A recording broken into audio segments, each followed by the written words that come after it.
Is it the fear of death that is tormenting you? The fear of suffocating, Monsignor. At Caporetto, a shell buried my unit. I was the lone survivor. God spared your life. May he bring peace to your soul. His word guides me through my trials. After my nightmare, I opened the Bible and read this passage from Isaiah. Yet thou shalt be brought down to hell, to the sides of the pit. Ah, no. You use the Bible to interpret your dreams. Please, don't sink to superstition. Your Eminence, since God rules the world, nothing happens by chance. Everything is the expression of his will. Everything must have a sense. And it is not in the power of man to discover it. Ah, no. Your hunger for answers leads you astray. Please, let's get back to the matter at hand. The congregation is sending you to Vladoviste in the bishopric of Alba Iula. In Transylvania? The region has just been annexed by Romania, has it not? To be sure. They speak mostly Romanian there, as well as a little Hungarian and German. 3 languages you know well. You will investigate the case of Martha Calugarul, a physician and scientist who died a few months ago. And we're already investigating? The postulator of her cause has presented solid arguments to justify a rapid process. Naturally, this mustn't influence you, but you know your duty, don't you, Mr. Devil's Advocate?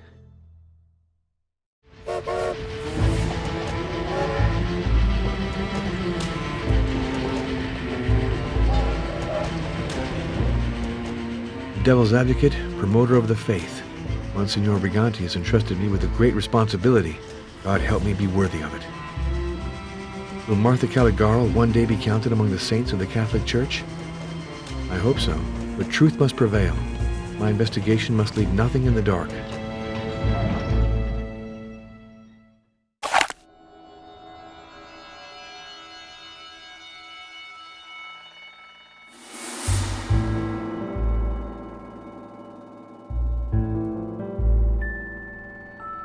This is not the time to take the train. I still have things to do here.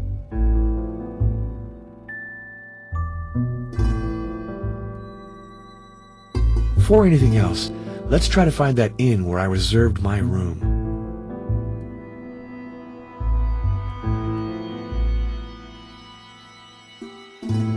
That huge, brightly lit building must be the inn.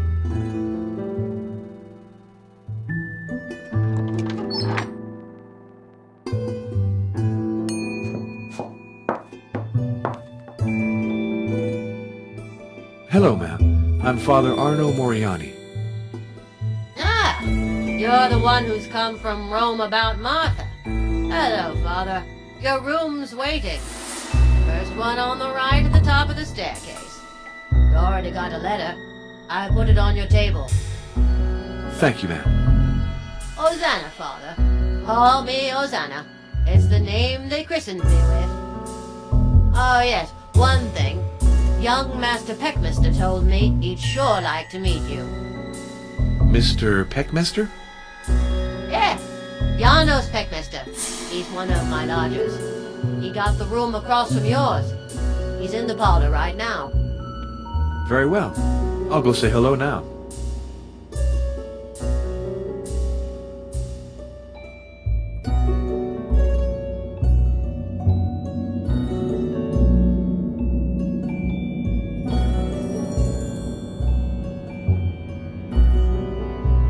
I'm Janos Peckmaster, assistant professor in the medieval history department at the University of Alba Iula.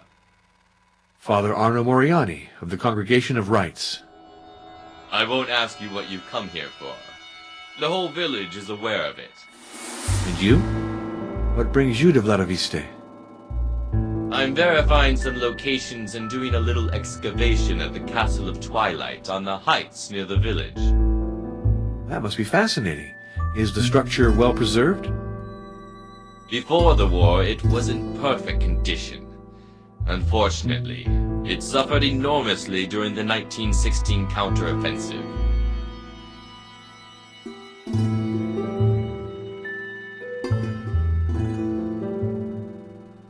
Just between us, it was a terrible defeat for the Romanian army. Without its allies' help, Romania would never have obtained Transylvania.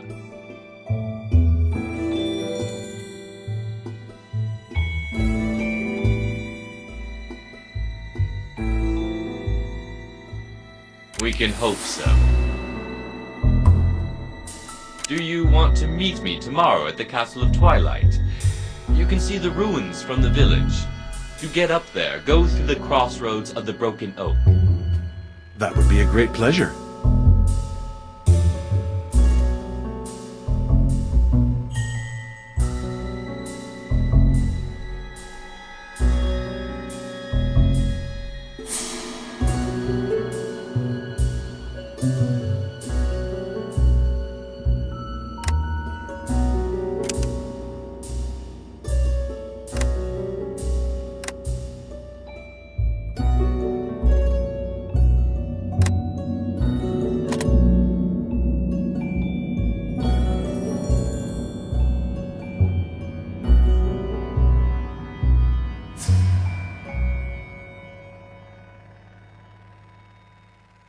This must be my room.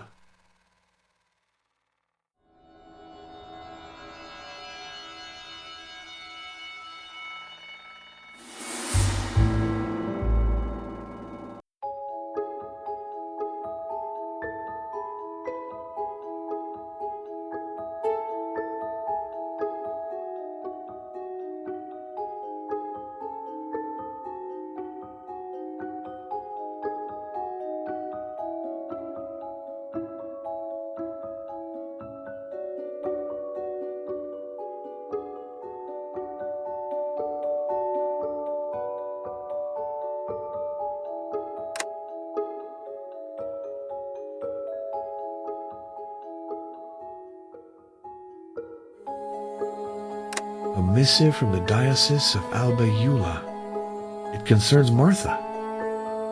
This biography cannot be objective, of course, but it helps to capture Martha's personality.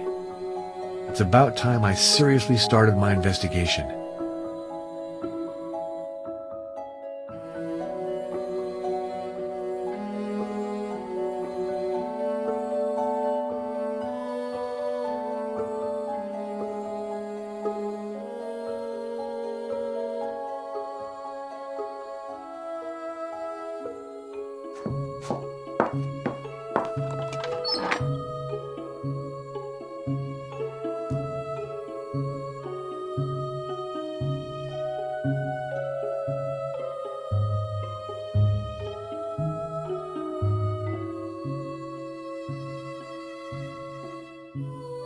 Don't stay in that drafty hall. Come here. I'm in the kitchen.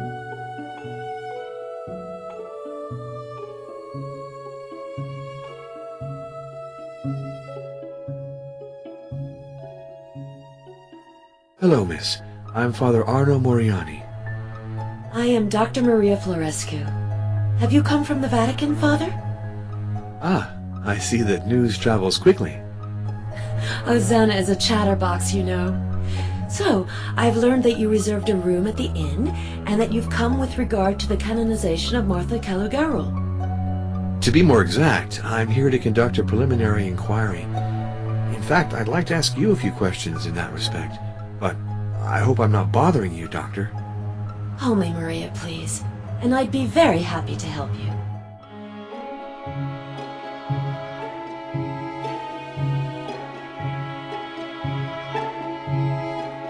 I've read the research she published.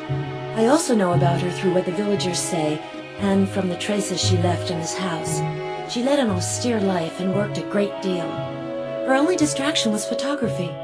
All her equipment is still here.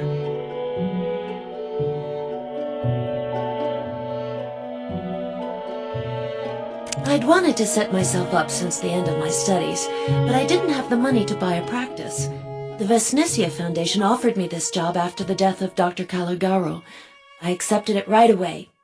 I'm put up, I earn a salary for tending to the poor, and I can develop a small private practice on the side.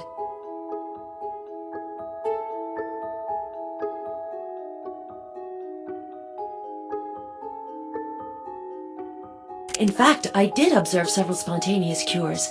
But, you know, this sort of thing happens relatively frequently. Spontaneous does not necessarily mean miraculous. Everything is possible.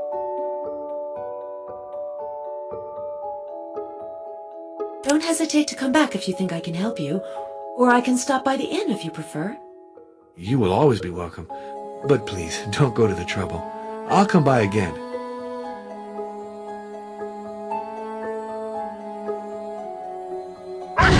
Adele, lie down. I'm sorry. That dog is unbearable. No, he's not. He's a good watchdog. You're kind. He's a good dog. His presence is reassuring. He keeps prowlers away, and any cats or foxes who might attack my birds.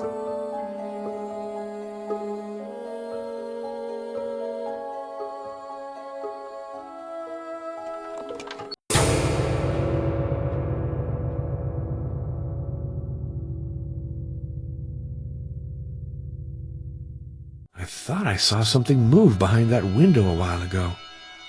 Was I dreaming? The house seems abandoned.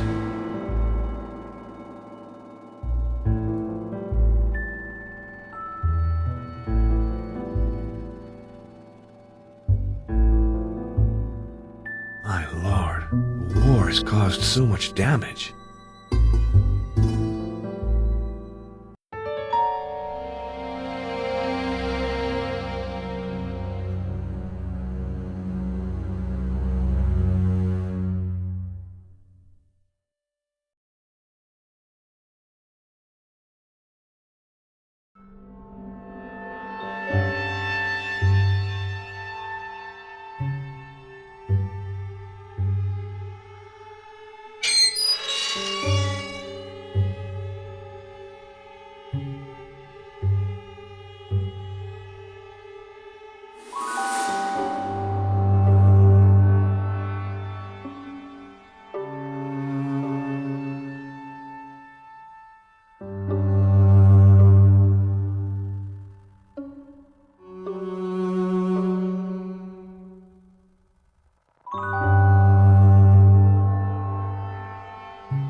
It's closed.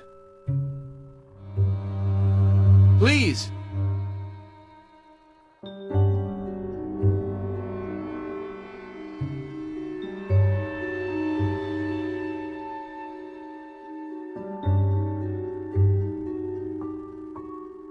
Hello, son. I am Father Arno.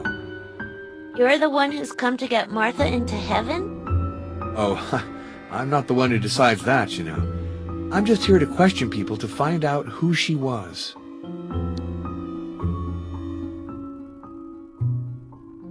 She gave injections. When I was little, that scared me. But she always gave me candy afterwards. She was nice. And she's even nicer since she's dead. Is that so? Explain that to me. She protects people. When you go to some bad spot in the middle of the night, you have to repeat 3 times, "Saint Martha, protect me, and nothing will happen to you." The gravedigger told me that. And also, when you burn a candle on her grave, you can make a wish. Have you made one? I asked Martha to send me a friend to play with. I had one, but he died. And then another one, but he left, so now I'm bored. She's beautiful. You can see she's a lady from the city. She's the one who gives injections now. She gave one to me, but I'm not scared anymore.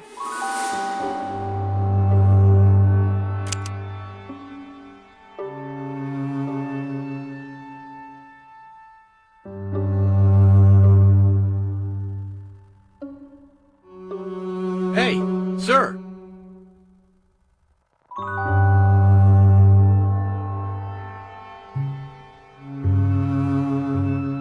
How do you do? I'm Father Arno Moriani of the Sacred Congregation of Rites. Ah, you're the one come for our Martha. Welcome, Father. I'm Jordan Michu, gravedigger and sexton of the parish.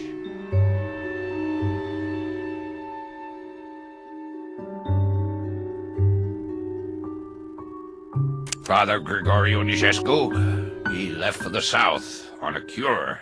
He was real tired. Especially after the death of Martha, she helped him a lot with his good works. The bishop hasn't found a replacement yet, so once again we got no priest, like during the war.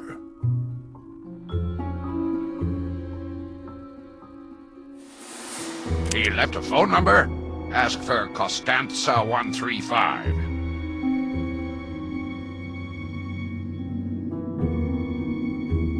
Sure, I knew her. She was a darn good doctor, with all due respect. And she had guts. She saved a lot of folks during the war. And then, young Ariel, that everybody was sure had an evil eye cast on him and was sure to die. But that ain't all. Yes? She works miracles. Explain that to me. Weren't for her, I'd have the back all busted. 'Cause, let me tell you, she heals even better since she died. That's why people go to her grave and light candles there.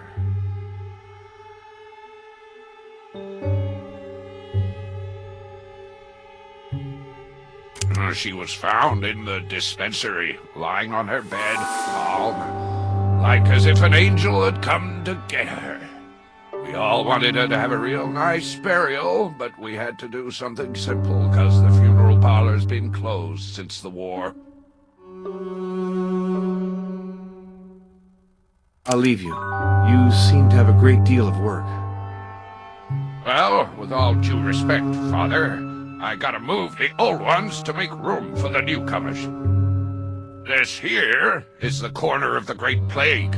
These folks been here since 1780, so we can stuff them into a communal grave. They'll keep each other warm.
This is Father Gregorio Nijescu.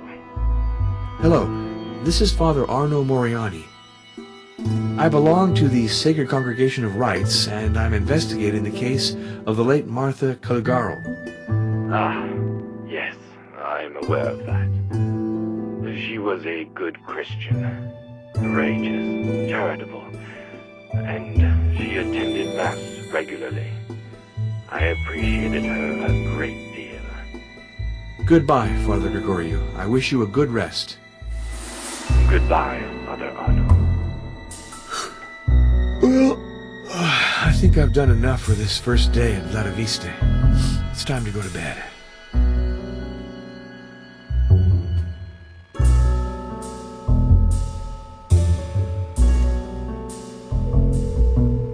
This is Cardinal Felicio Briganti. This is Father Arno Moriani. Your mission is delicate, Arno. It's difficult to accomplish without attending to someone, but I have faith in you. You'll know how to act suitably. Goodbye, Your Eminence. Be well, Arno.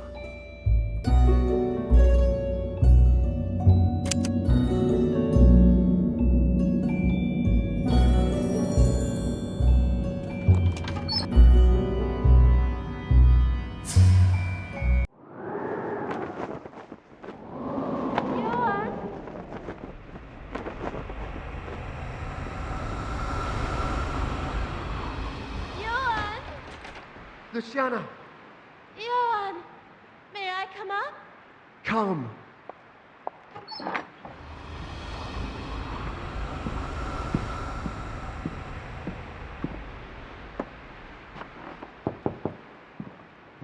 Luciano.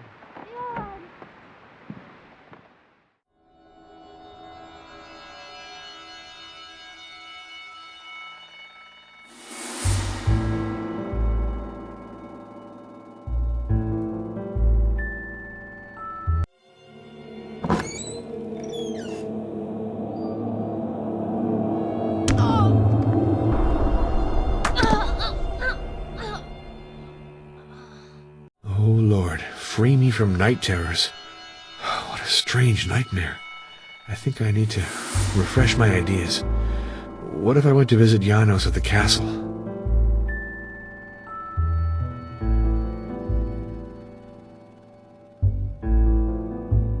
Please, Father, I have something to tell you.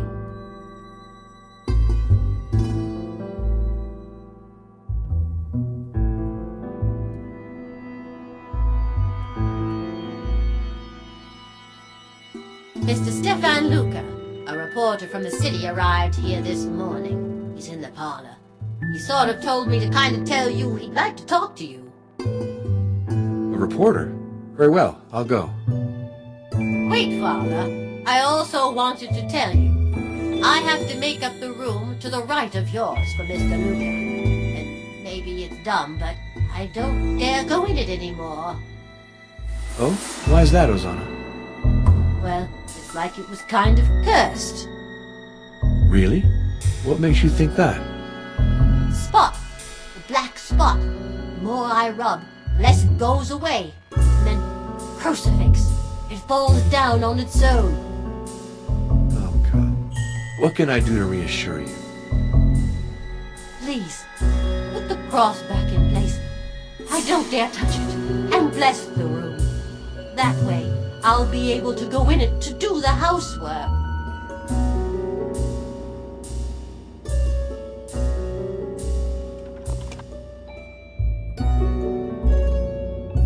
Here's the black spot that frightens Ozana so much.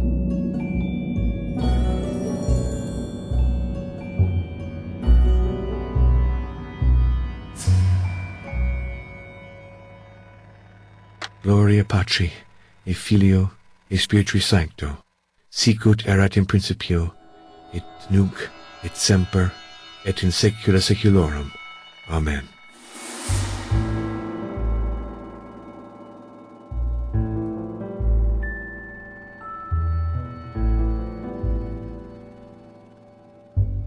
Hosanna, I put the crucifix back in place and said a prayer.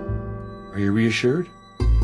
Thank you, Father. Thanks a lot. I'll be able to fix up the room. Dr. Florescu came by. She asked for you to go to the dispensary because she needs blood donors, if you're so inclined. Fine, I'll go there.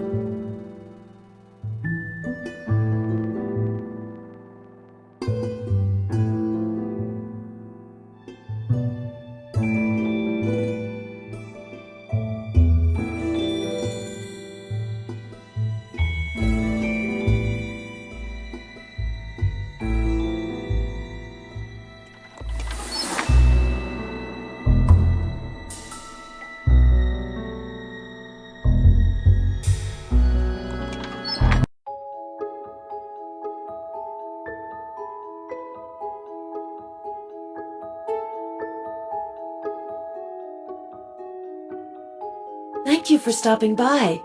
I noticed that my blood stocks were really insufficient. Would you let me take a sample of yours? Certainly. I was a priest medic during the war. I saw many lives saved thanks to transfusions. Oh, so you're a nurse as well. Then you'll be able to do it yourself. Great. I have to rush off to see a patient on the other side of the village. Oh, what exactly do I have to do? Draw your blood and place the bottle in the refrigerated chest. The combination is easy to remember. The date the dispensary was built. They're coming to get me. I have to go. Could you mark your blood type in the analysis reports? And also determine the types of the last 3 donors? I didn't have time to run the tests. Oh yes, and if the phone rings, please answer. See you later.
I have to sterilize this equipment before I use it.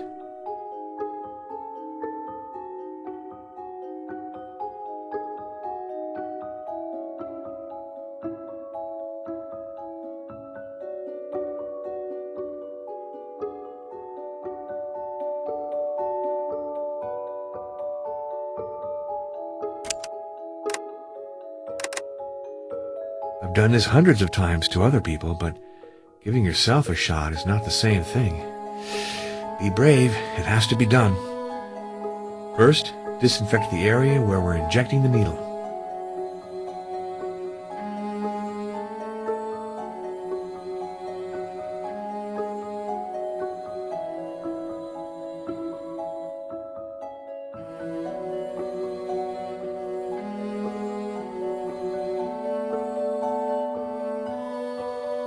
The ampoule is full. Perfect. Now I have to store the bottle of blood in the refrigerated cabinet. Maria asked me to answer the telephone.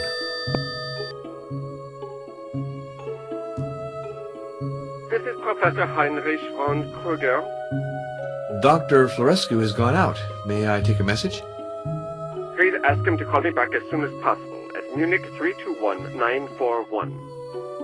I'll be sure to do that.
Perfect. I'm sure of my results. Maria should be happy. I've done my work well.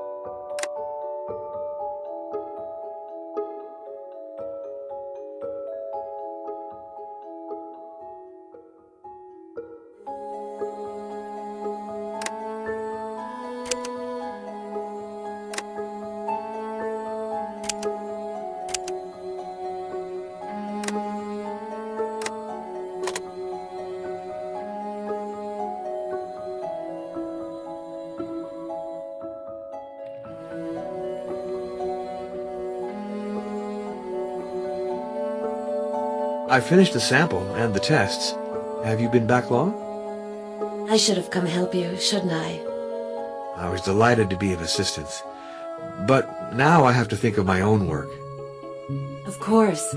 I hope your investigation is going well.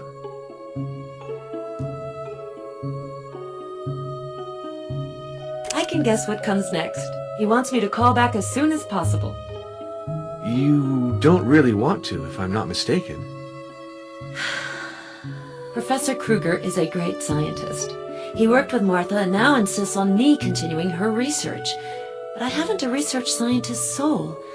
Anyway, it's too much work. Now, isn't that a shame? Oh, please, Father, no sermons. I promise that I'll take it upon myself to finish the analyses he wants from me. Father Arno, I'd be happy if you stayed a while in Vladoviste. The people here are a little rustic, and I greatly appreciate your company.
Hello, Janos.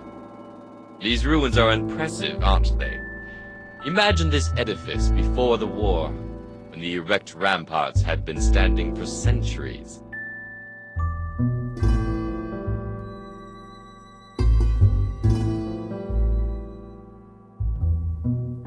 It was lived in until 1900, when the last owner died without any heirs. The castle must have suffered terrible bombing. Yes. In addition, the Romanian mountain troops had the dubious idea of storing ammunition here. Obviously, the whole thing blew up. Can you hear? The wolves multiplied during the war. Now that peace has returned, they're hungry. Skeletons. Exposed during the destruction of the ramparts. They were convicts who died of exhaustion while digging the foundation of the castle. They were buried where they fell, probably so their ghosts would guard the place.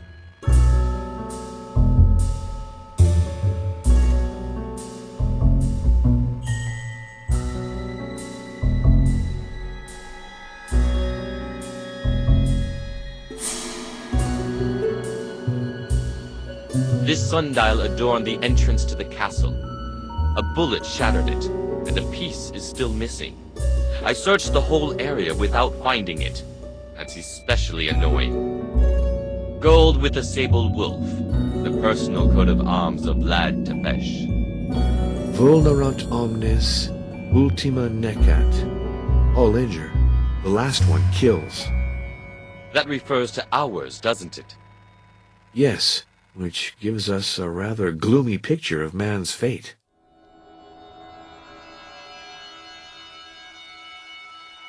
This tree is a Sorbus acuparia, commonly known as the mountain ash or the rowan tree.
Delighted to meet you, Father. Concerning Martha, I mean Dr. Caligaro, it's very important that you know. She was murdered. What are you saying? Yes, I didn't introduce myself. Stefan Luca, journalist. It's a good thing that you're here. Since the departure of Father Gregoriou, this village really needed a priest. Yet I didn't come to replace him. Of course, I know why the Vatican has sent you, for Martha's canonization. But I want to talk with you about something else. There's something much more serious. Martha, well, she was killed for defying evil. I'm afraid I don't follow. Are you skeptical? I was too. But read this letter that Martha sent me 3 months before her death.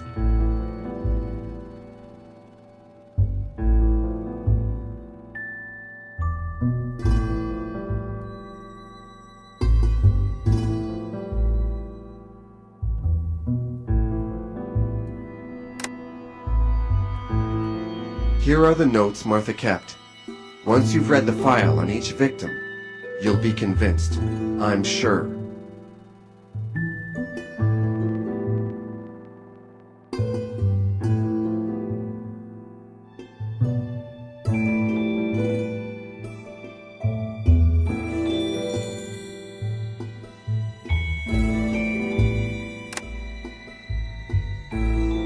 documents you showed me are astonishing. However, I'm surprised Dr. Calugarol entrusted you with them.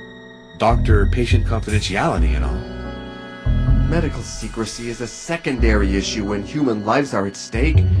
Think of it. The identified victims are just the latest ones. Martha was convinced that there were many others over the past years. No, the past centuries. She wanted me to alert public opinion, but the editors of my paper were pressured. Our enemy is very influential. We have to do something. Let's see. I agree that these files are very disturbing, but we can't take the place of the police. Martha contacted them a number of times, to no result. Perhaps they didn't take her seriously. We should call back to explain the situation calmly. The police, once again, didn't do their job. Call them, and you'll see. That would seem to be the most reasonable course, if you don't have any objection. Go right ahead. The telephone is in the next room. When you realize the ineffectiveness of the police, come back to see me.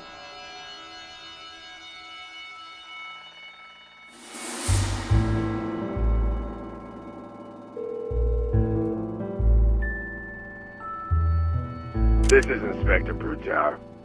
I belong to the Sacred Congregation of Rights. I've come to Vladiviste to investigate the case of Martha Caligaro in view of her eventual canonization. Martha Caligaro? I remember her well. Always bothering my men with unbelievable stories and groundless complaints. She wasn't a bad woman, but she had a screw loose. I'll note your opinion. Inspector, I'm calling because my investigation has revealed several suspicious deaths, which all occurred in Vladiviste. They could very well be murders. Give me the names of the supposed victims. Marian Marescu, dead in October 1913. Seldrick Maliskal in July 1916. And an unidentified young girl who died in November 1919. I see exactly what you're talking about. Wasn't it a certain Stefan Luca who transmitted this information to you? Well, that is... Of course it's him. Don't believe anything he tells you. He's just been fired by his newspaper. He's just a troublemaker. Father Moriani, I have to warn you. Our country is currently in the grip of a certain agitation. And the Catholic minority isn't viewed very positively by certain political groups. So, if I were in your shoes, I wouldn't prolong my visit to Transylvania. Thank you for your advice, but you understand that I can't leave without carrying out my mission. Goodbye, Inspector. The police think that Martha was mad. Her case doesn't look good, but it's out of the question for me to close the file without digging deeper. Let's go back to the journalist to question him.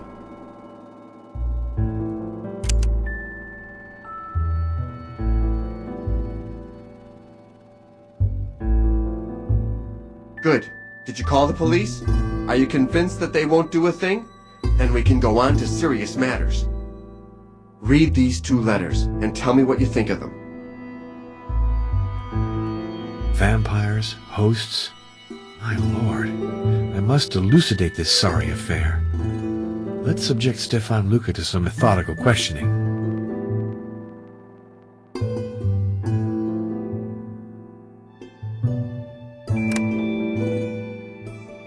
The letters you showed me raise a lot of questions. First of all, what exactly does the term vampire signify? Vampire? Wampir? Upir? Upir? Brugalakis for the Greeks? Do these words really evoke nothing for you? To tell you the truth, they do. I seem to recall reading something about these, creatures. So, if I understand right, Martha tried to drive them back with a communion host ground into a powder? That's right. With the crumbs from the host, she drew a protective circle. Tell me, was the host consecrated? I suppose so. Did Father Gregoriou know that this sort of activity was going on in his parish? The best would be for you to ask him the question.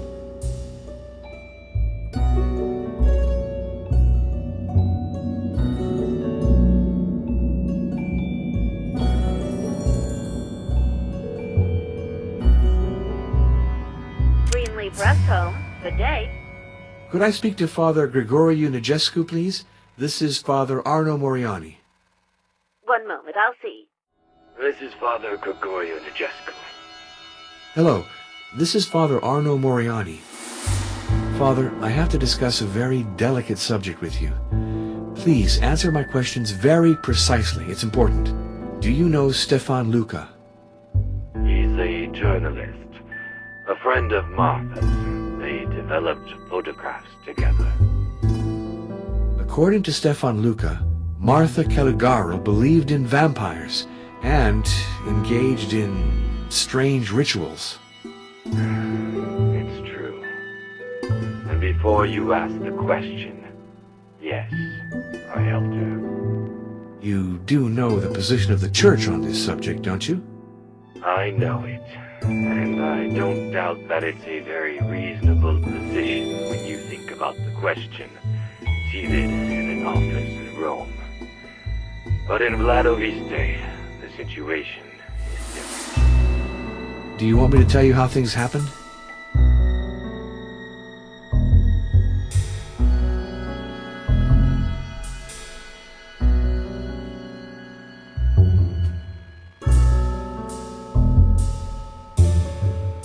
Unfortunately not.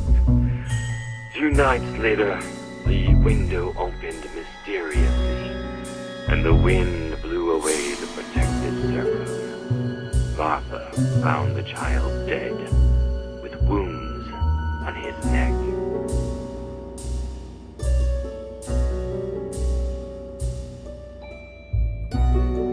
It's very likely. I knew she was threatened. I'd offered her a dog to protect her. Now that seems to me to have been laughable. As if a dog could have stopped the enemy she was confronting. Do you think that enemy was a vampire? A supernatural creature? An emanation of the devil. If you'd lived a few years in Vladoviste, you wouldn't doubt it.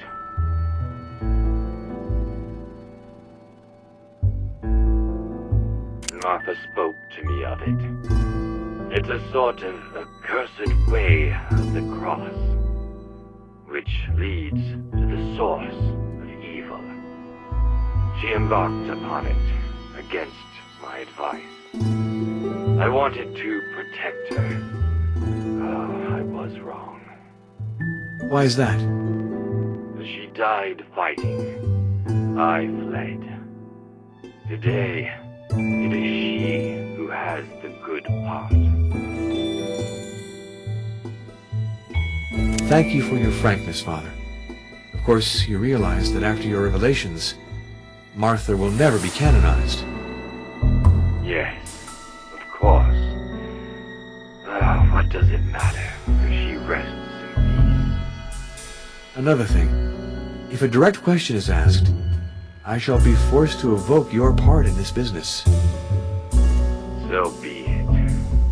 But you should know that my only regret is not to have helped Martha more. In the end, I slipped away. It was cowardly of me. The Lord is our only judge. I have no wish to condemn you.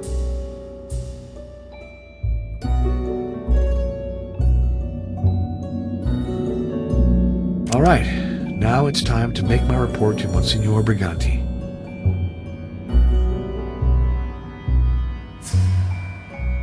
This is Cardinal Felicio Briganti. This is Father Arno Moriani. How is your investigation going? A journalist friend of Martha Caligaro has a strange story to tell.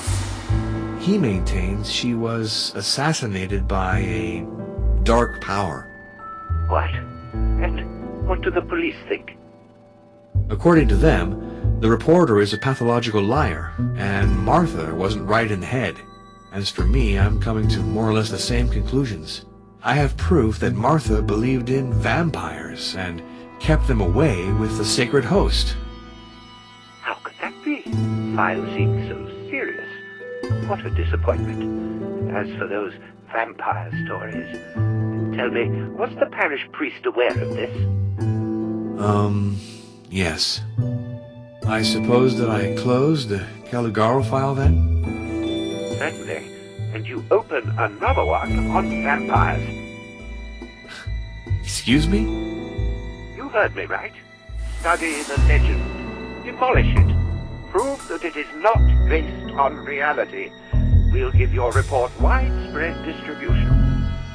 Yes, but hasn't the church already taken a position on the question?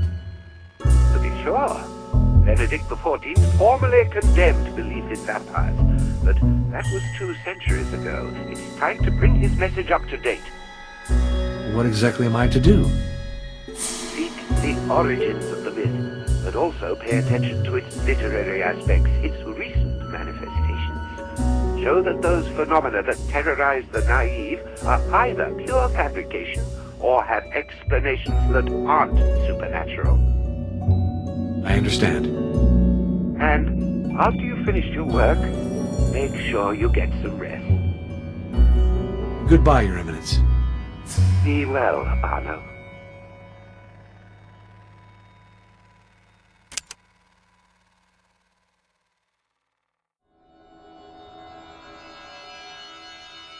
Hello, Father Arno. What news? It just so happens that my congregation has ordered me to undertake an inquiry on the vampires. Inquire? We have to fight! Suppose they exist. If that's the case, isn't it essential to study them first? Know thy enemy. Ours is wily and difficult to get at, unless we take the path of the dragon. That was Martha's conviction. The path of the dragon? The dragon. The vampire. Dracula. All these names designate our adversary. The path of the dragon leads to his lair.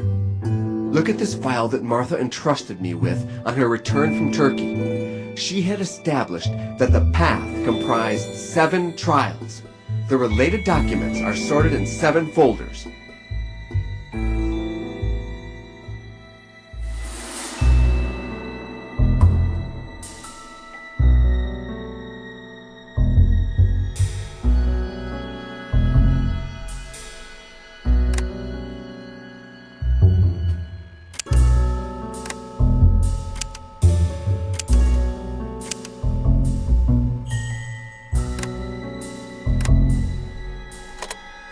I know that work.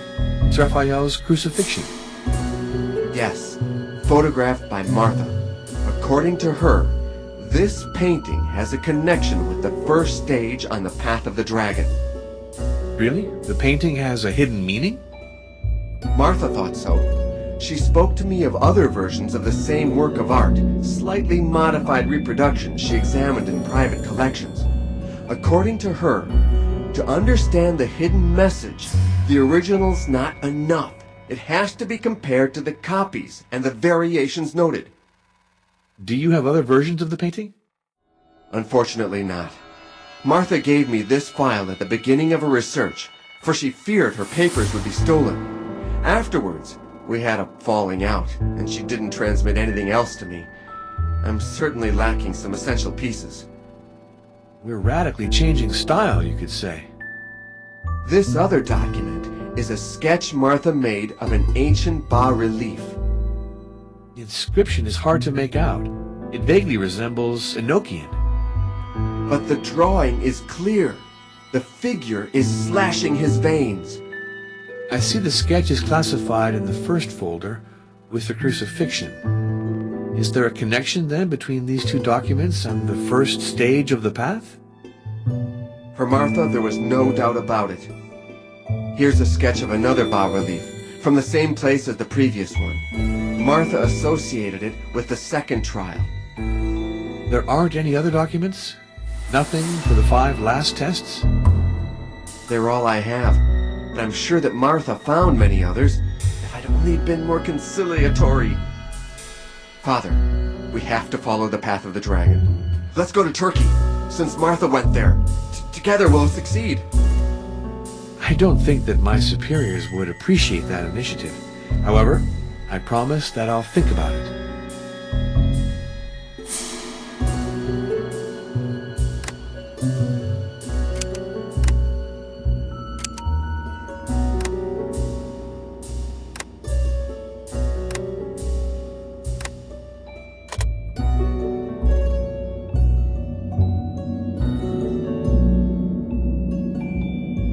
Martha said it was the only way to discover objects and symbols related to each trial. She added that without that knowledge, it was impossible to attain the end of the path.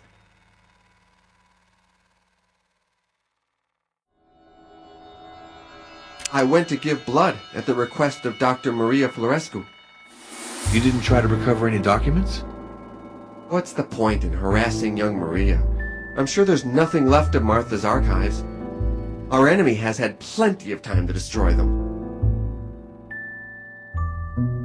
Father, help me resume the task that Martha began. With a priest at my side, I'd feel stronger.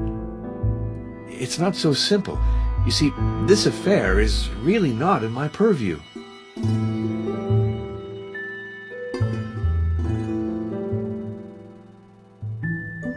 Father, help me resume the task that Martha began. With a priest at my side, I'd feel stronger. It's not so simple. You see, this affair is really not in my purview.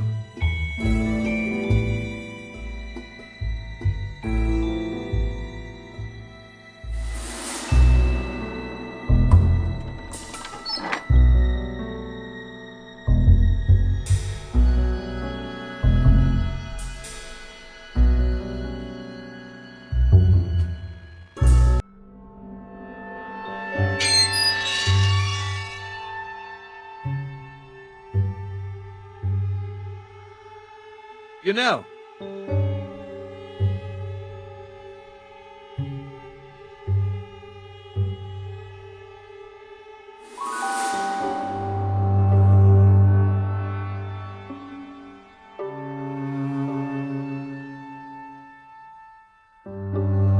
Now the bridge is broken and you can't get in anymore. Except through the underground passages. But I don't know where they are. And you really have to be careful about ghosts. ghosts? Yes, you can hear them crying at night. Ariel even saw them. Naked men carrying rocks to build a wall. Women and children too, stuck on stakes.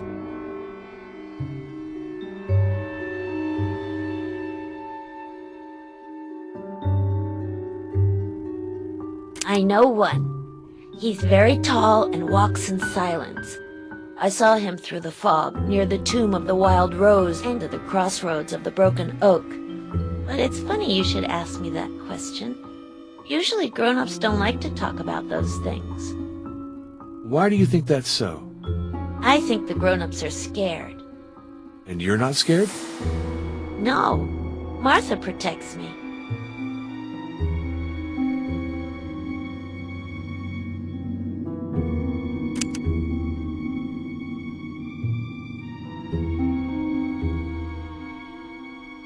Hey, sir!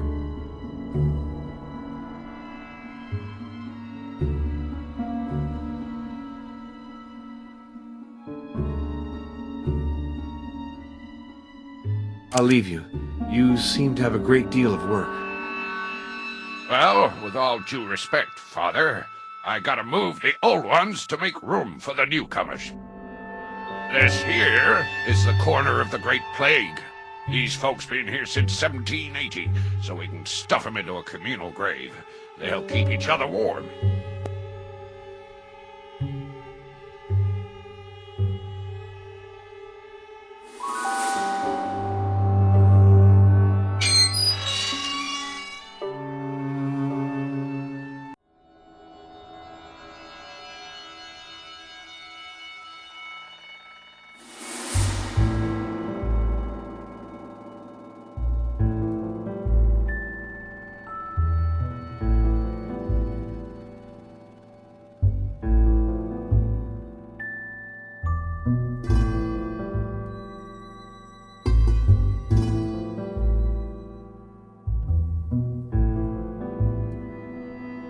Hello, Janos.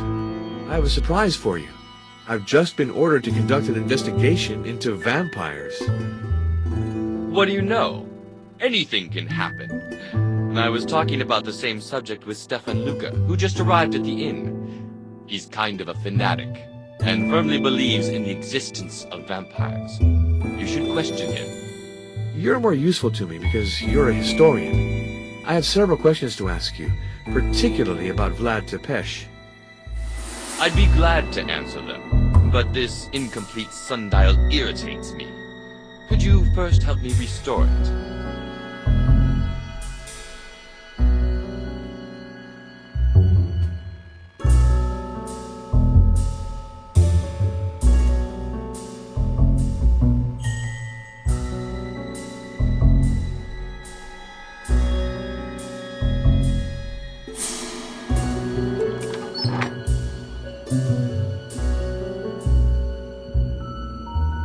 I can't borrow this without permission.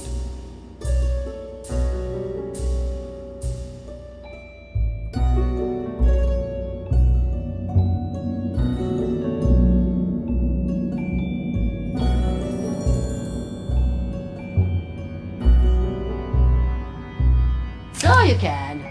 I don't know where it comes from. Some vagabond brought it to me. I gave him a meal in exchange for it.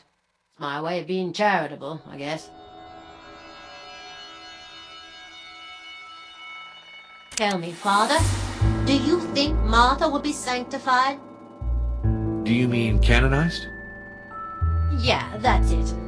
I hope she'll be canonized. A saint and a pilgrimage. That's what Vladivista is missing. That'd sure make people come, you know.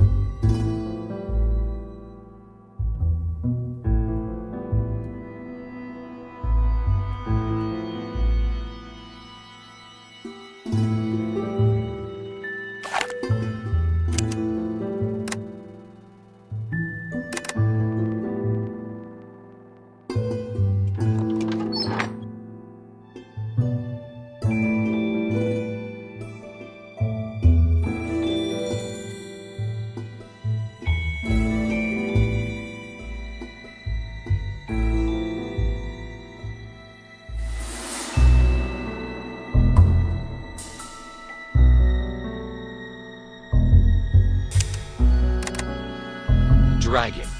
It's the dynastic emblem of Vlad's family. Where did you find it? A vagabond gave it to Ozana. Perhaps I should return it to her. Oh, but its place is here. The person who took it had no right to pillage these ruins. I must admit, you're right.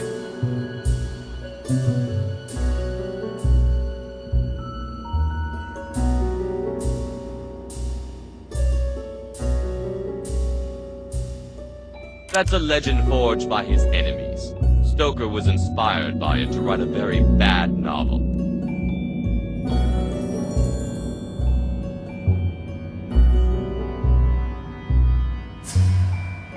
The recognized expert on the subject was Professor Van Bergen. The great Orientalist.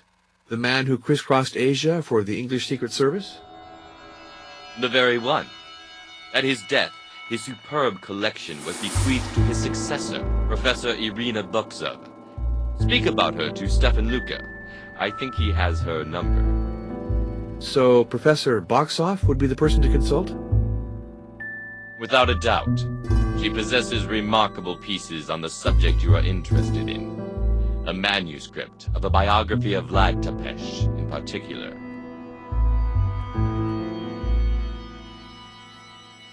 It's a journey of initiation that some traditions associate with Vlad Tepes. Most likely because Vlad was called Dracula, which means the dragon or the devil. But it's more related to occultism than to history. Professor Buxov will fill you in better than I can. And you hear? The wolves multiplied during the war. Now that peace has returned, they're hungry.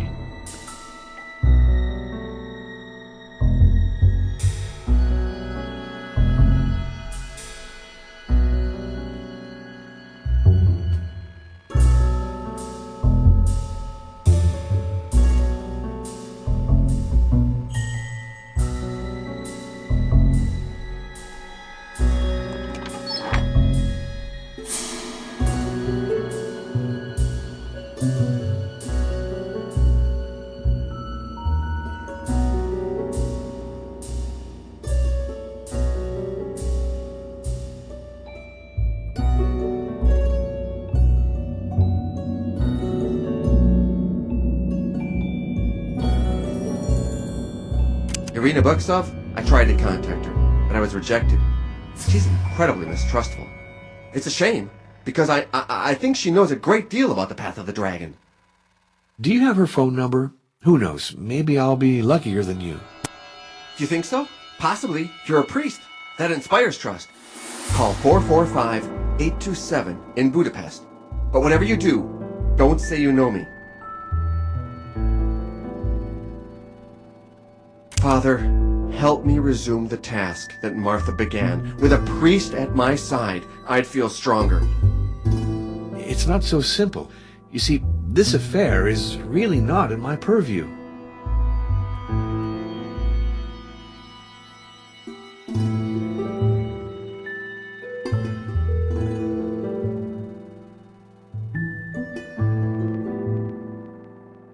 This is Irina Buksov. Hello, Professor. At the request of my hierarchy, I'm investigating the persistence of certain superstitions. You are an authority on questions of folklore and popular beliefs. You flatter me. Let's say that I have had the good fortune to inherit the library of my predecessor, Professor Hermann von Bergen. But tell me, what exactly is your investigation focused on? The belief in those imaginary creatures called vampires. Vampires. You're interested in vampires. Just to demystify them, the Catholic Church wants to fight this superstition. I have serious reserves about getting into the subject. I am in great demand, you know. Could you be more precise about the framework in which you're conducting your inquiry? I was entrusted with it by Monsignor Felicio Briganti of the Congregation of Rites. If need be, you can contact him by calling Vatican 63. Your references are serious. I'll accept to help you, Father, but I don't trust the telephone. Could you visit me at my office in Budapest? Certainly. As early as tomorrow, if it's all right with you. Very good. I'll expect you.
Father Arno, I presume?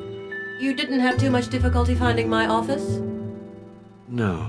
The concierge told me what I needed to know. You have a wonderful place.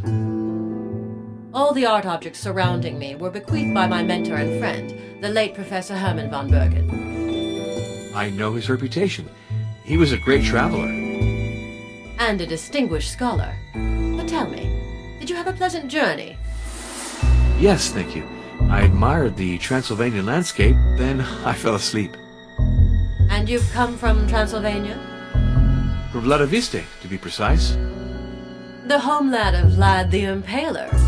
You made the right choice of locales to investigate vampires. Herman went there too when he was young.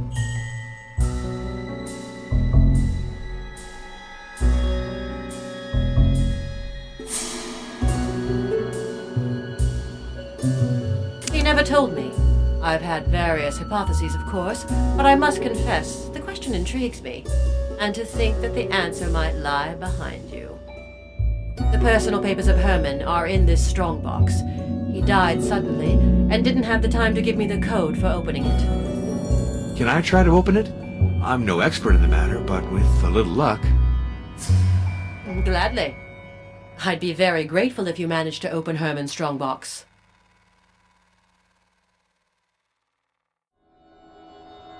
This lock is incredibly noisy. Or has my ear become more sensitive?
I found the combination. MDCCCXX.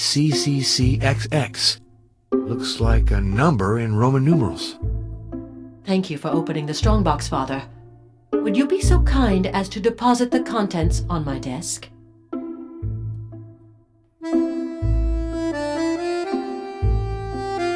This is a letter from Mr. Stoker addressed to Herman. Read it, please.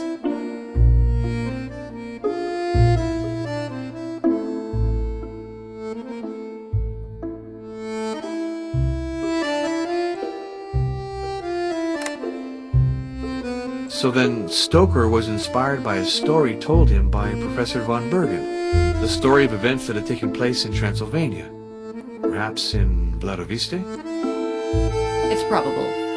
Did you know that Professor van Bergen knew Bram Stoker? Yes, but I ignored all the details that are recounted in this letter. I only knew that Stoker had cited Herman among the sources inspiring him, and Herman was not flattered. Had the professor foreseen the novel's success? In no way. One day he told me, speaking of Stoker, that irresponsible man didn't understand half of what I told him. He's peddling errors that could cost people their lives. Fortunately, his book will be quickly forgotten.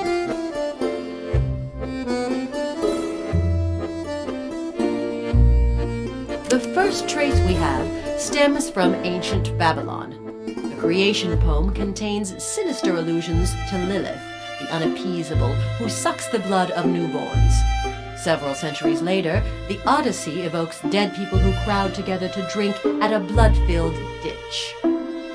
But it's in Europe, beginning in the 14th century, that veritable epidemics of vampirism are described. They would continue until the 18th century, a period which left us much written testimony. What an energetic method. It's very widespread.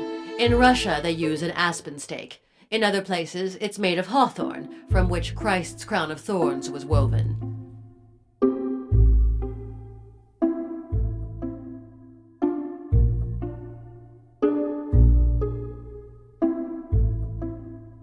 That's true, but it's very hard to find one's way in it. Herman had a very particular way of storing his books. Let's say he classified them more poetically than functionally.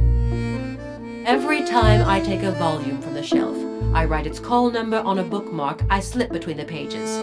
That way I can put it back in place without losing too much time. For the same reason, I use ghosts. Ghosts? Yes, there are ghosts in my library.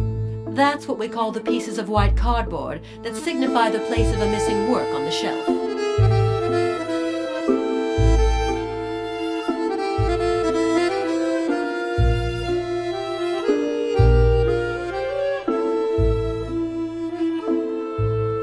It has to. Reports describe hundreds of grave openings. The vampire's cadaver is identifiable because it's perfectly conserved. It often appears swollen by the blood it has absorbed. The blood stains its clothes, its nails, or its mouth. It's sometimes so abundant that it overflows the coffin.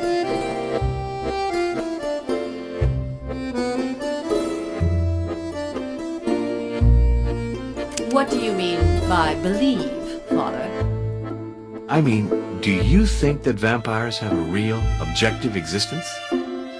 Real or objective? You must choose, Father.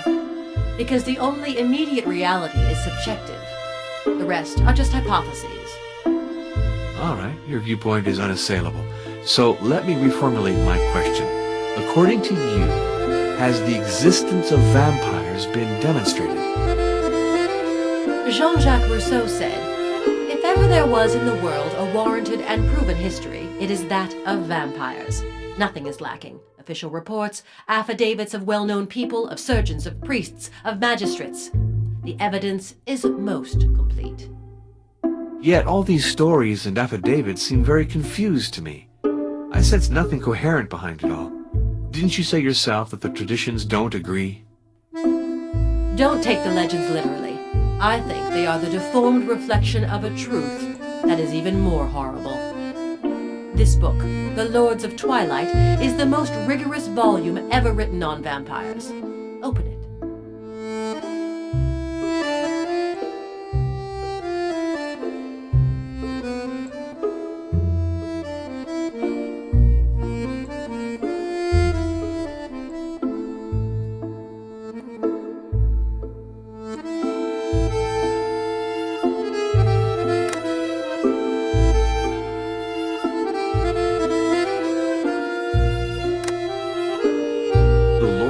Twilight is the work of an insane person. It's sheer madness. Father, the war that has just ended shows that the whole world can go mad. In less than 30 years, evil will seize power and the earth will once more catch fire. No, not so quickly, not so soon. After the carnage we went through, the world will take the time to let its wounds heal.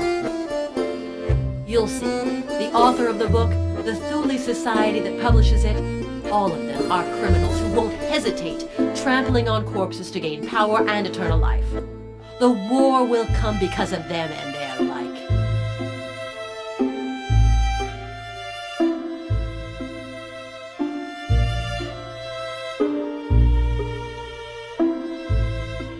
That's very possible. Vlad was a cruel ruler, intelligent and determined. He could very well have made a deal with the devil and conquered immortality. So he would have lived several centuries? To be sure.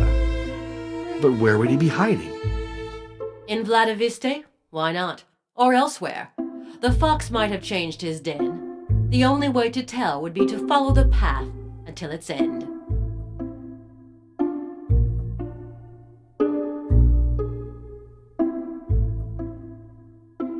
It's a group founded by Heinrich von Kreutzberg on the ruins of the Golden Dawn, another secret society.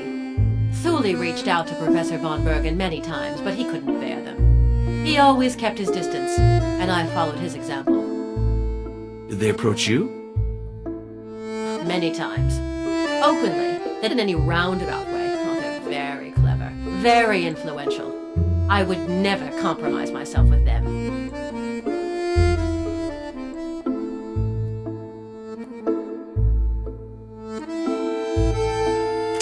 The hidden apocalypse of Thomas the Greater? Yes, there are those who say it is a prophetic work. Here it is. Open the book, and you will read some astonishing things. This page reveals the origin of the Great War, the assassination of Archduke Franz Ferdinand at Sarajevo. The event that would submerge the world in horror had been announced centuries before in this book. Really? This page, you say? Forget the direction you ordinarily read in. Try to compose words vertically or diagonally. See? Casus belli. The cause of the war. Exactly. The prophecy contains two other terms that cross the first one. Look for them, and you will find the date and place of the assassination.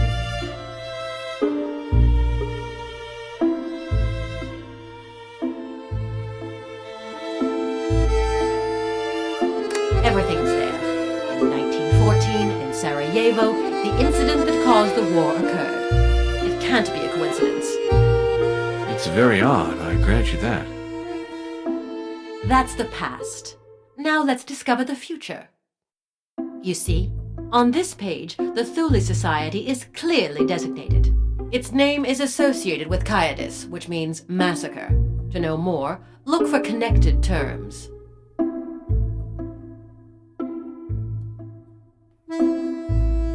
So now everything is clear.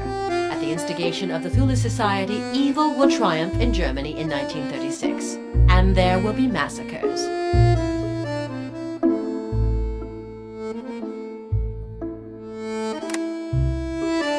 So this prophecy is at the root of your mistrust of the Thule Society.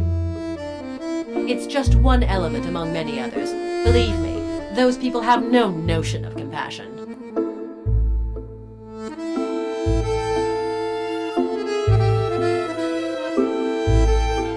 I see it as a way to force destiny, to attain, thanks to the Force, spheres forbidden to man. How could that be possible? Father, you are well placed to know that sacraments of good exist. You must accept that there are also sacraments of evil, handed down from time immemorial. If they do exist, these sacraments can only be dangerous illusions. They do exist. 7 of them. 7 stages of the same route. 7 trials to change a man into a bloodthirsty monster who pretends to deal with God as an equal. The keys to the path of the dragon are hidden in ancient documents. Take this occult work. It contains an illustration that I would ask you to examine carefully.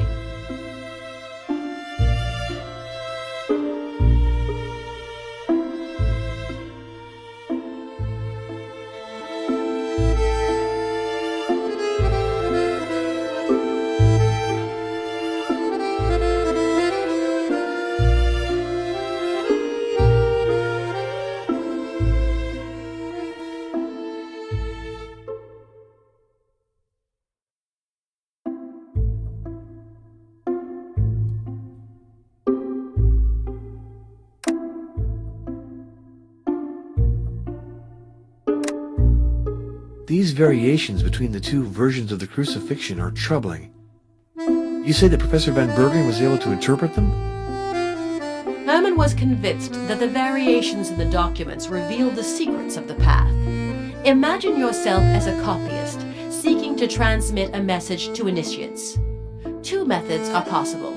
Either you add an element to the original, or more subtly, you remove one. The chalice? Yes, it's absent from the copy, and I think it's a way to draw attention to it.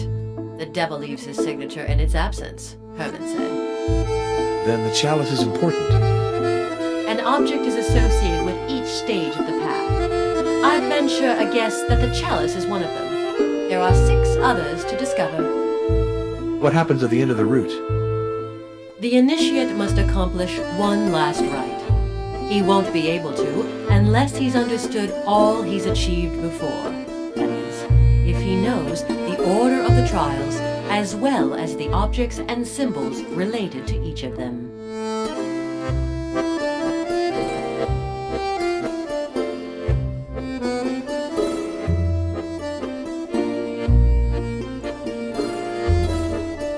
If you want to transmit forbidden knowledge, it's an advantage to plagiarize sacred art.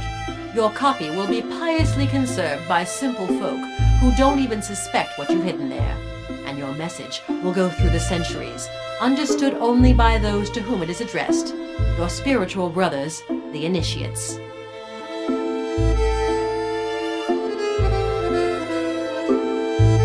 Professor, I don't want to take up too much of your time. This visit was most interesting, even if, I must admit, your opinions hardly go in the sense my hierarchy expected. It's regrettable that the Catholic Church is so rigid. But even if the existence of vampires may be doubted, the existence of the Thule Society is unquestionable. Beware of it, Father. I'll gather some documents that will show you all of the malevolence of this organization. Where can I send them to you? At the Vlado Vista Inn, if you'd be so kind. Thank you for receiving me so graciously, Professor. I wish you a safe journey back to Transylvania, Father. God keep you.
I'm always delighted to see you.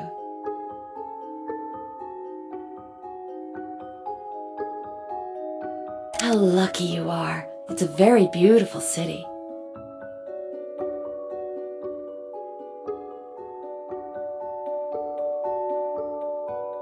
Really? That's fascinating. I suppose so, but my work is to show that everything can be explained with no mystery being involved. So then the Vatican doesn't want to believe in vampires. What a lack of imagination. Father Arno, you'll probably think I'm trivial, but sometimes I get bored in this hole of a village. I think I'd like to see more people. Go out some.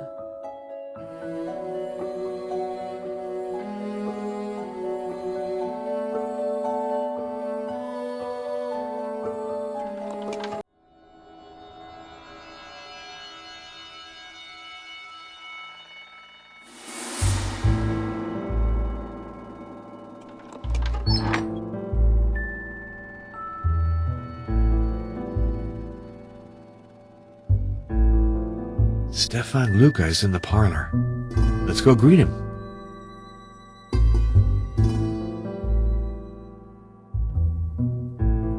Hello, Father Arno. What news? I've just come from Budapest. I saw Professor Boxoff, and I have to confess that she shares some of your ideas. You see? Are you ready to help me at last? When do we leave for Turkey?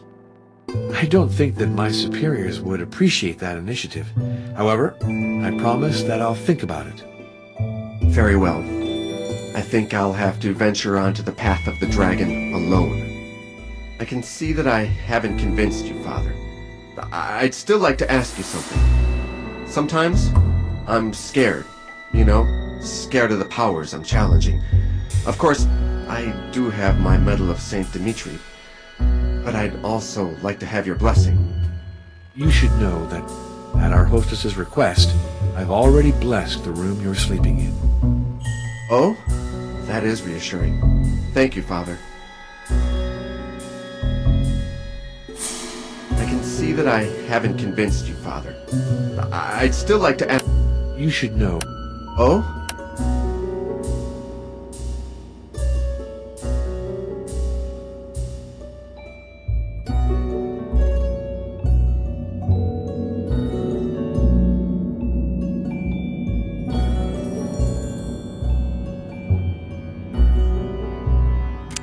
Boxoff. Father, I've put together a file for you on the Tully Society. You'll receive it soon. Goodbye, Professor. Goodbye, Father.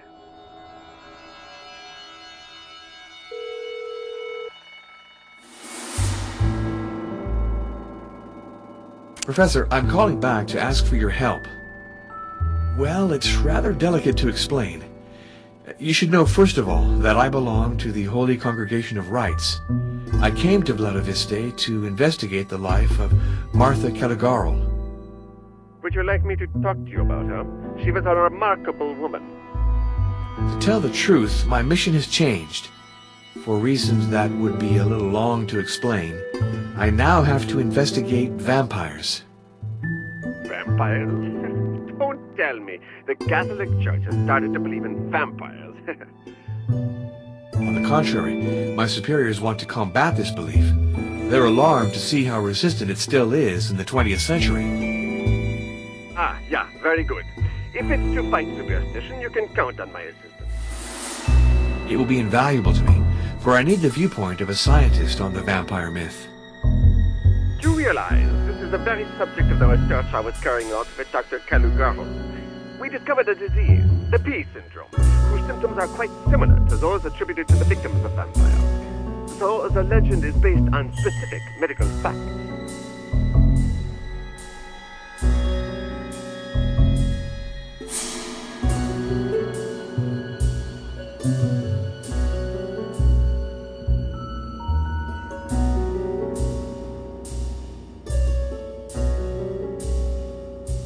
Dr. Caligarl contacted me when she was caring for a patient called Marescu. His granulocytes showed a very curious anomaly. She sent me a blood sample by carrier pigeon, and we worked on this case together. The result of our collaboration was the discovery of P syndrome. Afterwards, we had to specify the cause of the disease and perfect a serum. For that, I needed statistical data. I asked Dr. Caligarl to take a large number of samples from the population of Vladiviste. Unfortunately, the war interrupted our research. Did you pick up again with Martha Caligarl after the end of the hostilities? It wasn't possible for me to contact her immediately. When I was finally able to phone the dispensary, she was dead. It was Dr. Florescu who answered me.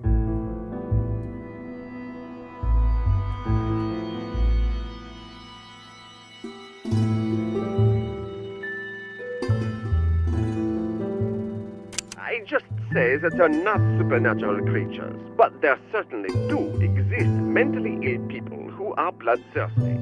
Look at Countess Elizabeth Báthory, who in the 16th century bled to death hundreds of young girls before she was walled up alive in her Carpathian castle.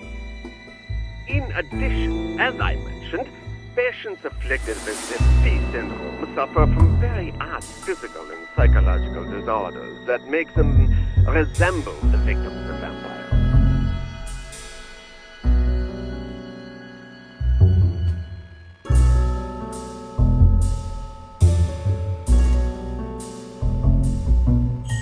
Unfortunately, yes. What an abominable novel. You're too severe. That's not what Oscar Wilde thought. I won't tell you what I think about your Wilde, and I'll limit myself to the novel. It's a tissue of inconsistencies. Let's see. Stoker affirms that those who die as victims of a vampire should become one in turn. So at that rate, vampirism should spread like an epidemic, with a growth rate faster than Fibonacci's famous immortal sequence.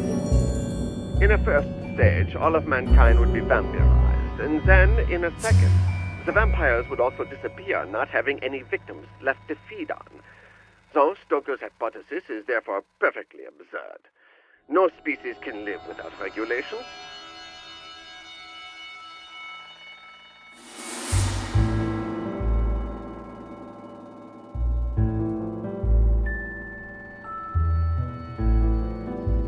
Yeah, I noticed they coincided with epidemics of the plague. Masses of people died, they were buried quickly, and sometimes when they were still alive, they tore at themselves while trying to escape their coffins. If they were disinterred, their bodies were found bloodied. In short, they made perfect vampires. Cases of premature burial like that aren't uncommon, you know. Even today, a colleague told me of a pregnant woman who gave birth in her coffin. The poor lady died of suffocation with her child.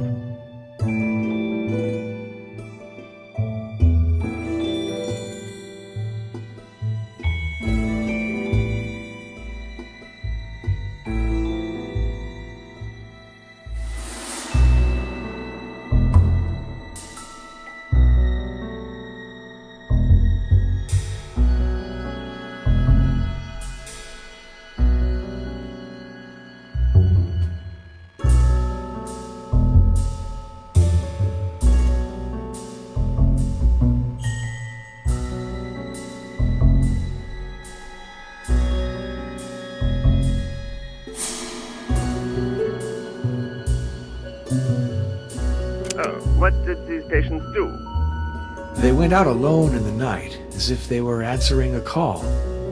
They ripped off the garlic necklaces the doctor had placed on them. Somnambulism, allergy to garlic. Those signs are most likely associated with space syndrome, as are pallor, drawn features, anemia, and other symptoms we haven't yet discovered.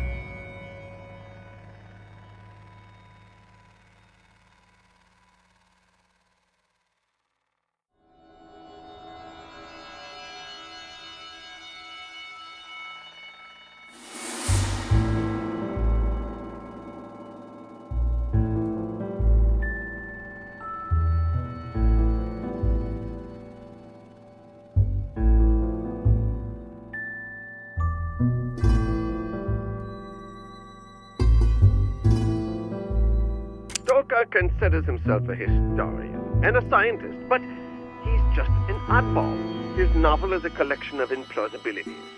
Take the character of Lucy. That woman, he keeps saying, is getting better until she just dies. A victim of Dracula, she's treated by transfusion, blindly, of course, because at the time, we knew nothing of blood types. In those conditions, what are the chances the patient will accept the donor's blood? About 1 out of 3, if my recollections are good. Nonetheless, in desperate cases, it's worth the trouble to try. Certainly, but the good Professor Van Helsing, who is always described as a genius, repeated the operation with 4 different donors. The chances of survival for that poor Lucy then fell to less than 2%. It's probably the transfusions that killed her, and not Dracula. Let's get back to Van Helsing, supposedly an expert on vampires. He teaches us that they can read minds and change into bats. However, he's not worried about finding one of the latter at the window of the room in which he's holding a meeting. And then he seems so surprised that Dracula knows his plans. The naivety of that character is irritating.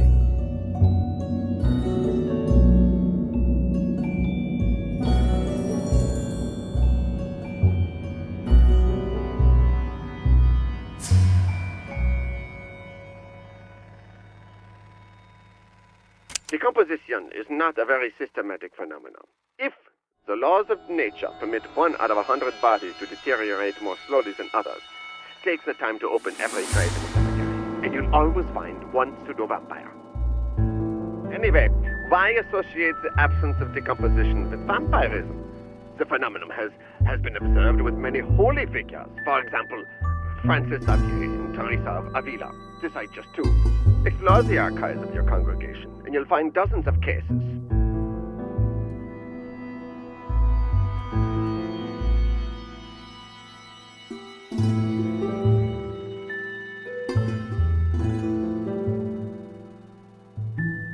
Decomposition produces gases that can give the cadaver a swollen aspect.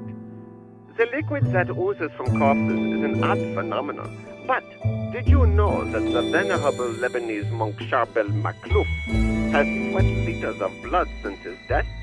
Does that mean this holy man is a vampire?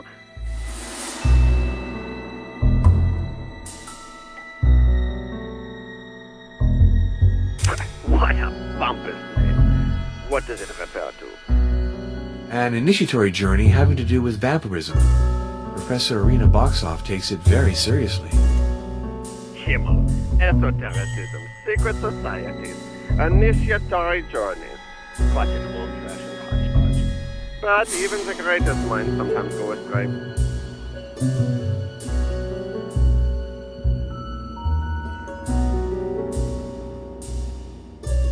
Prophecies. What exactly did the professor say? Great evil will come forth in Germany in some 15 years. There will be massacres and a new world war. And what is the source of these prophecies? The hidden apocalypse of Thomas the Greater. Ah, yeah, the Kabbalistic version. Do you know it? Of course. I also amused myself when I was a student with associations of letters. By the virtue of the law of numbers, once in a while, you obviously have to find a combination that makes sense.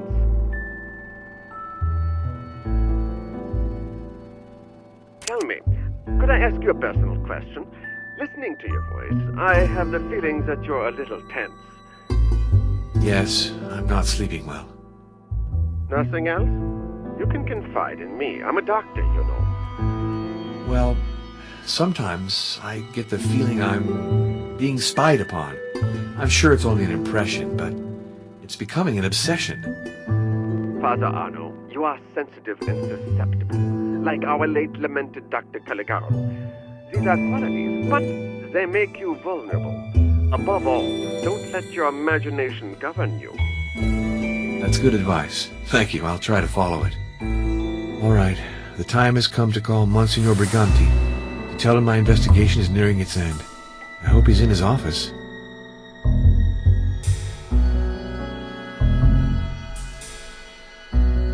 So, your stay in Budapest. Instructive. But I must admit that Professor Boxoff's opinions are rather disturbing. Oh, that's alarming.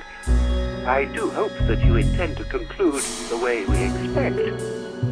Rest assured. I also spoke with Professor Kruger, who approached the problem in a very rational manner. I now have sufficient material to write my report. I'm starting tonight. Oh, you're always so dynamic. But try to get some rest afterwards. If you like Vladoviste, stay there a while. Walk, read, pray, enjoy the calm and the silence.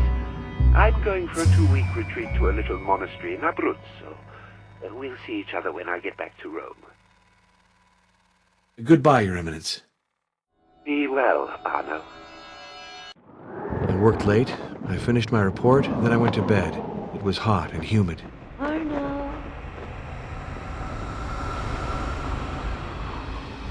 Arno.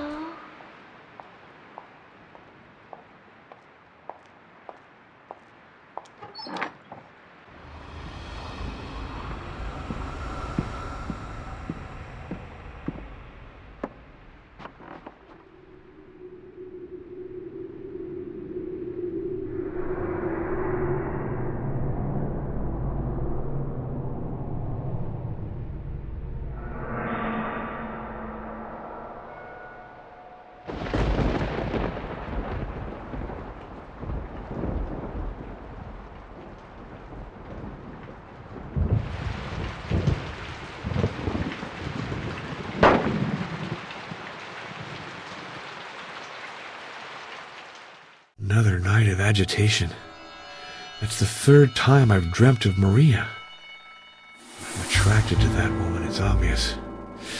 Lord, preserve me from temptation.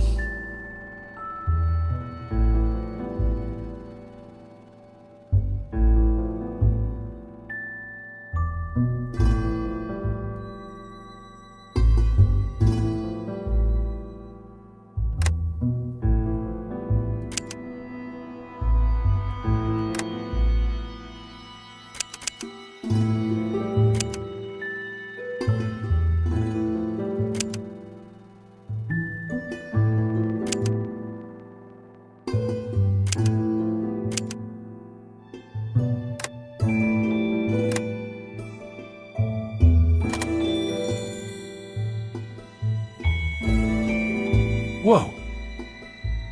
This medallion. I saw it in a dream.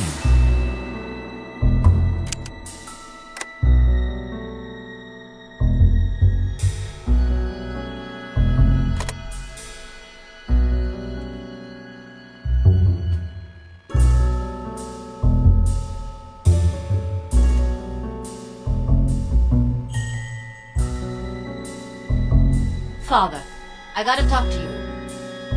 What is it, Ozana? Well, Mr. Luca asked me to wake him up early. He wanted to leave for Turkey. For Turkey! Imagine that. So, I knocked on his door this morning several times, but he didn't answer. He locked the bolt. I don't know what to do. That is disturbing. He might be sick. You want me to force the door? Hold on before you break an expensive door. Maybe he's sick, but maybe he's just a heavy sleeper. He likes prune brandy, and he can down a good deal of it. Still, we have to make sure he's all right. Father, If you can get into Mr. Luca's room without breaking the door, that would fix everything.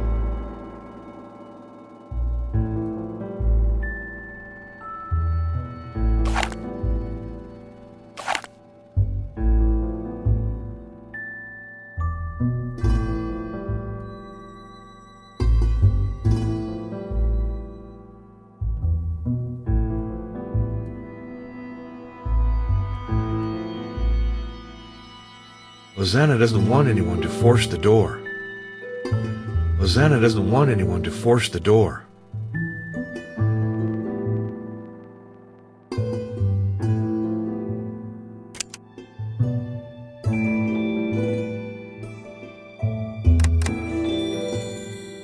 Hosanna doesn't want anyone to force the door.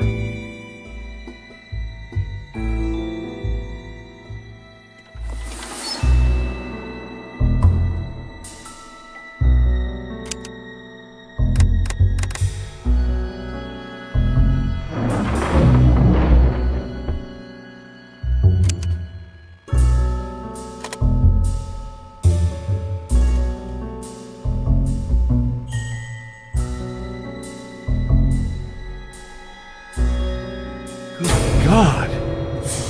Dead. Shot at point-blank range.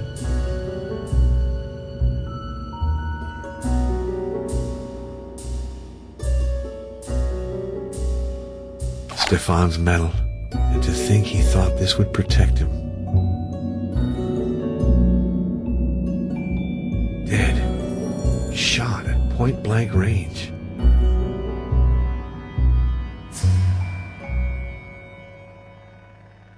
I smell a pharmacy kind of odor.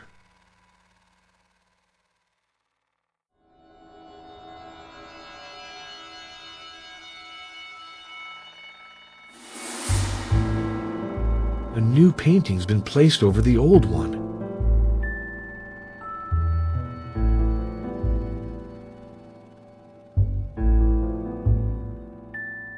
Gloria Patri, et Filio, et Spiritui Sancto. Sicut erat in principio, et nunc, et semper, et in saecula saeculorum. Amen.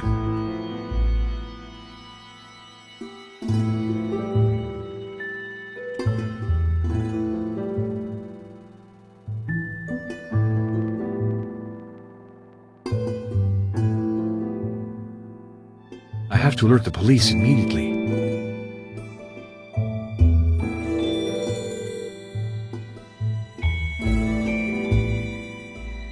This is Inspector Brutal. The journalist Stefan Luca was murdered in his room at the inn in Vladiviste. Murdered? Are you sure of that? Shot to death, beyond the shadow of a doubt. That's regrettable, because I can't send anyone over. There's turmoil in Albayula. But you really can't come? Impossible. The situation here is very serious. We fear riots, and I need all my men. Then what must I do? Let's see. Can you contact the doctor? Yes, Dr. Maria Florescu. Let her examine the corpse and send us a report. We'll open an investigation as soon as possible. Maria examined the body. She estimated the death at between midnight and 3 in the morning. Clearly, Stefan Luca was chloroformed in his bed, then dragged to the floor and shot dead at point-blank range. I now have to admit some dark force is at work. After Martha, Stefan was killed to prevent him from following the path of the dragon. If I had taken him seriously, if I had helped him, he might still be alive. My God, can I go back to Rome as if nothing had happened? Can I leave the murderer free to kill again? I have made my decision. Since the police aren't doing their duty, it's up to me to pursue the job Martha and Stefan undertook. So I'll follow the path, wherever it might lead, and with the Lord's help, I'll confront whatever awaits me at the end.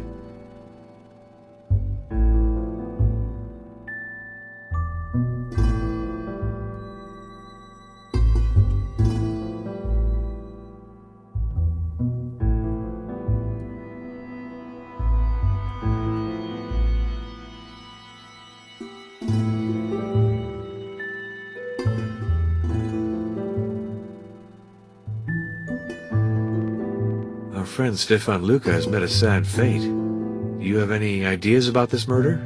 Perhaps something political. Stefan had very firm opinions. It doesn't take more than that to become the target of some extremist group.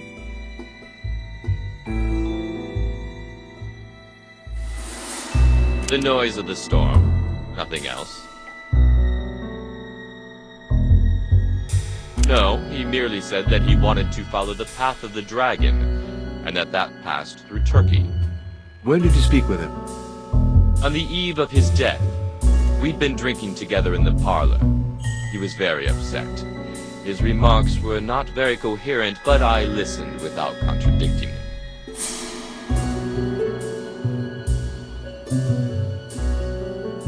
To be sure, most chronicles report that he was a hostage in Turkey and escaped. Where exactly was he a prisoner? To my knowledge, none of the sources mention that.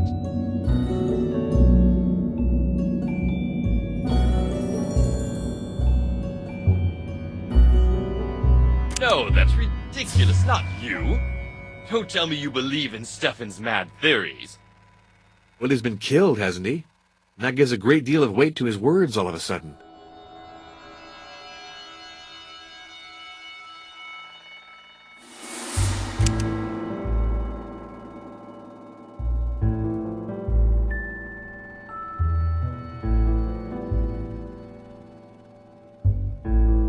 What a calamity, Father.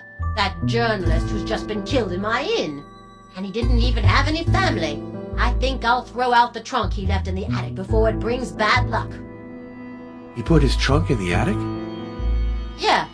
He just said he had some stuff he preferred not keeping in his room. Before you get rid of it, would you allow me to have a look at it? Of course I would. The hook to open the trapdoor's behind you. You can take it. Another thing, did Stefan Luca tell you to what region of Turkey he intended to go?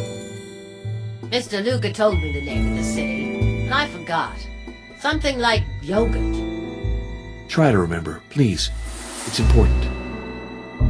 Oh, it's so stupid. I just can't come up with the name. Maybe Mr. Peckmaster knows. He's in the parlor. You ought to ask him.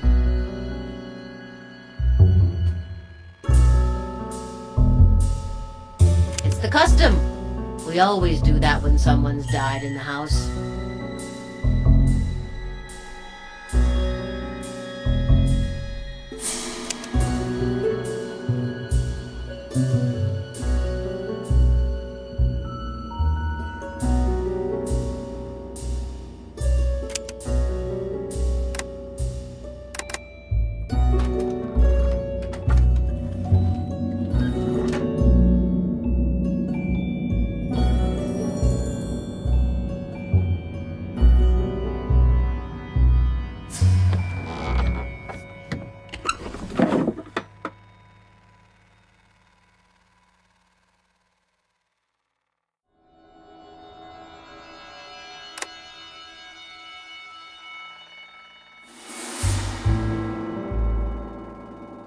The needle is missing. No point in taking this device if I'm incapable of making it work.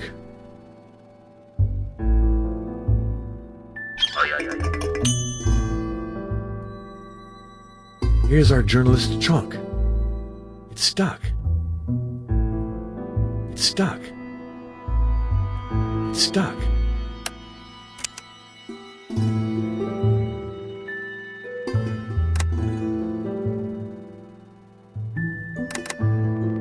When the chain is removed, Stefan's metal fits perfectly into the hollowed-out part.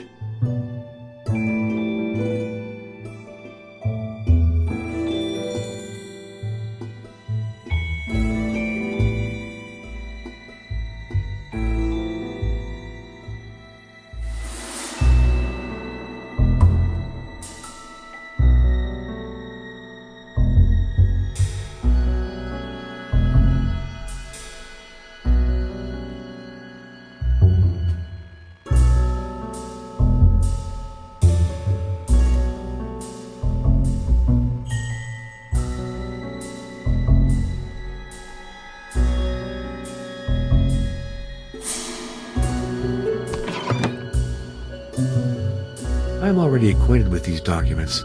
Lucas showed them to me in the inn's parlor.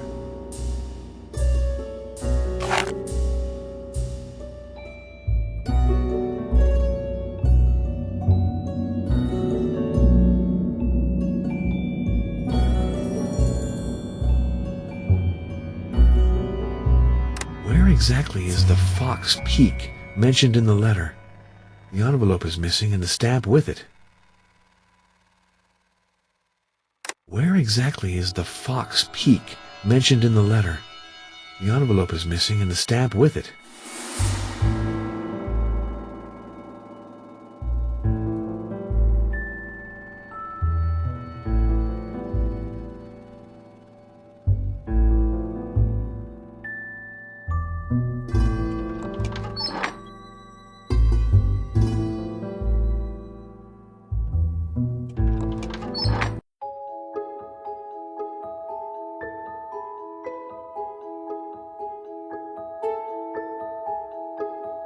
I'm happy to see you. I was thinking of that unfortunate Stefan Luca. What happened to him is horrible. You're right. And since the police aren't doing anything, I've decided to conduct my own investigation. You can count on me to help. Thank you. To discover the truth, I will have to ask you questions that might be indiscreet sometimes.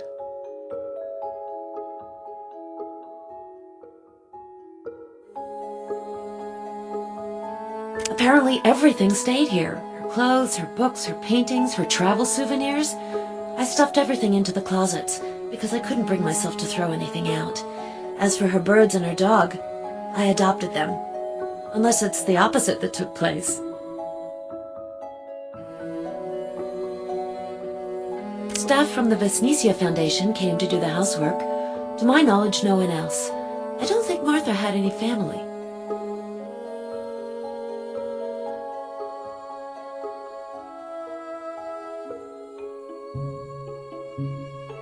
The Path of the Dragon?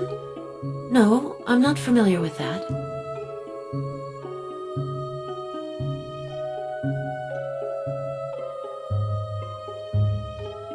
I didn't find anything like that.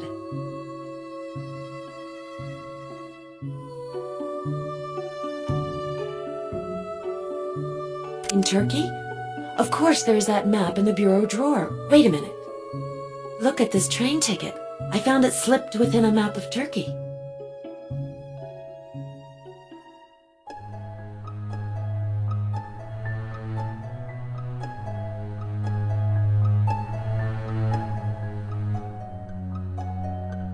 Look at the map now.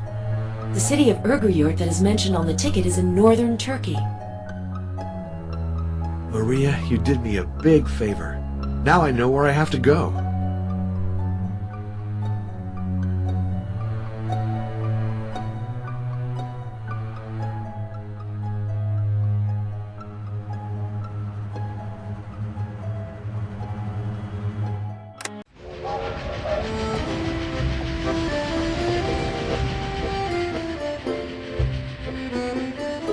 Following Martha's tracks, I took the train for Bucharest, then Constantinople. A last leg brought me to Urguyurt, the closest station to Dracula's ancient prison.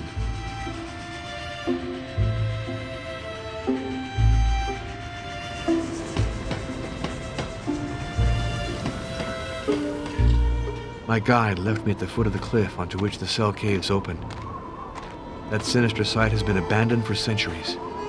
Earthquakes have destroyed the stairways going up to the cells. Since it's impossible to reach them from below, I've decided to try from above. A winding path led me up to the edge of the cliff. At the foot of an oak, I lit a fire to warm me up. Now I shall try to go down to the cells that open onto the side of the cliff.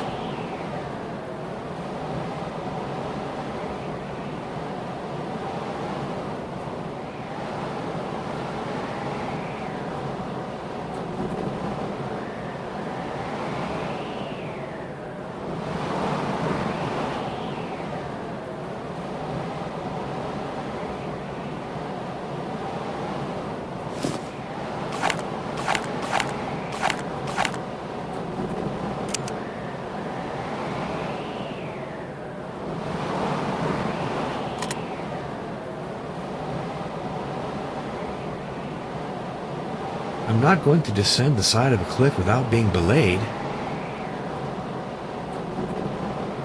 There's an idea there worth developing, but it's not all there yet.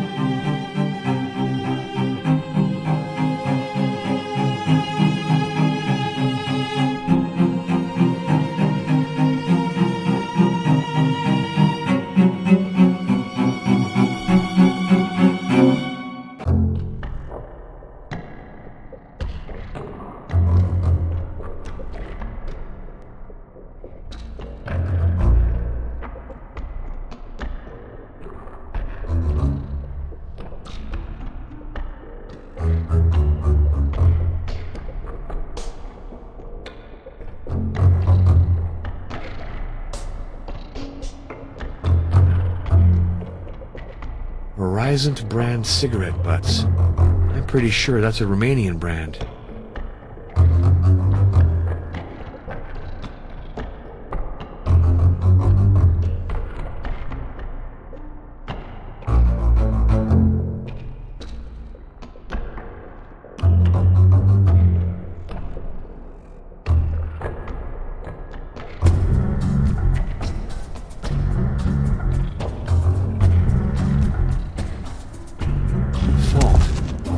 Must have formed naturally, but a prisoner could have enlarged it to escape.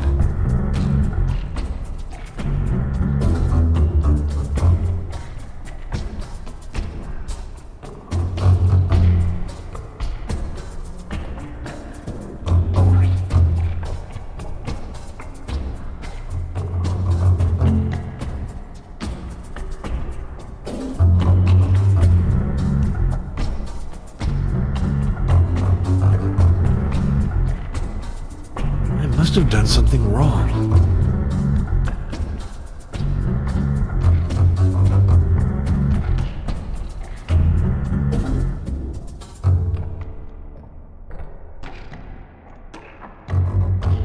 I must have done something wrong.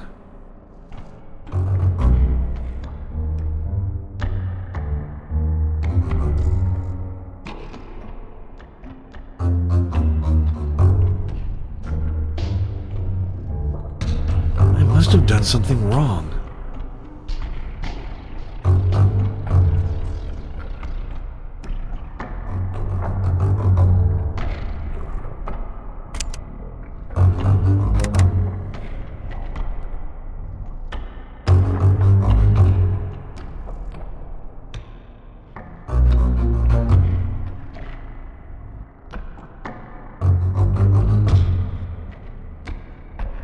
Must have done something wrong.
Must be something under there, but the dirt is incredibly hard packed. I can't manage to dig into it.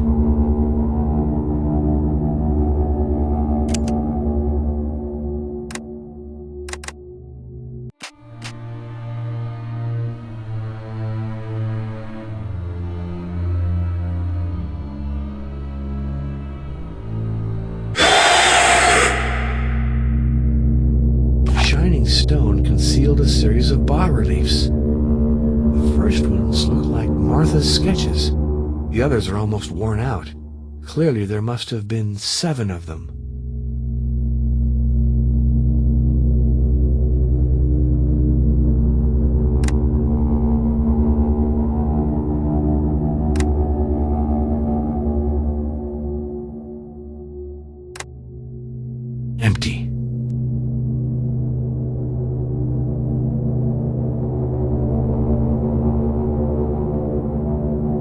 altar with sluices cut into it, probably to drain the blood of the victims.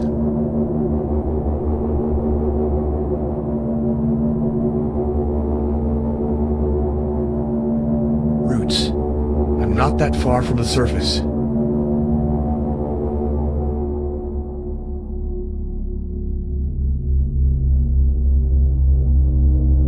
Something's missing.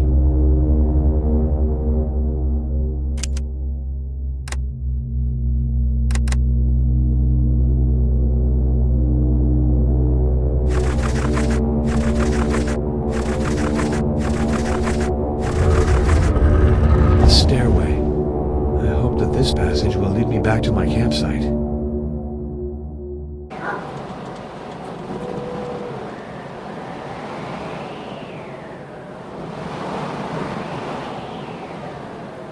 This injured bird must be as cold as I am. I'm going to make a fire to warm us up. The snow has wet my firewood. I need a little dry wood to get it going.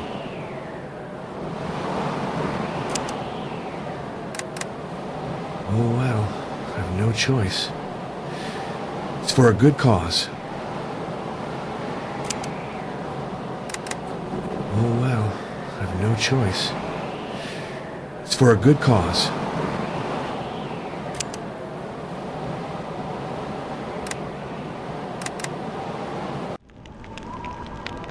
That night, visions troubled my sleep.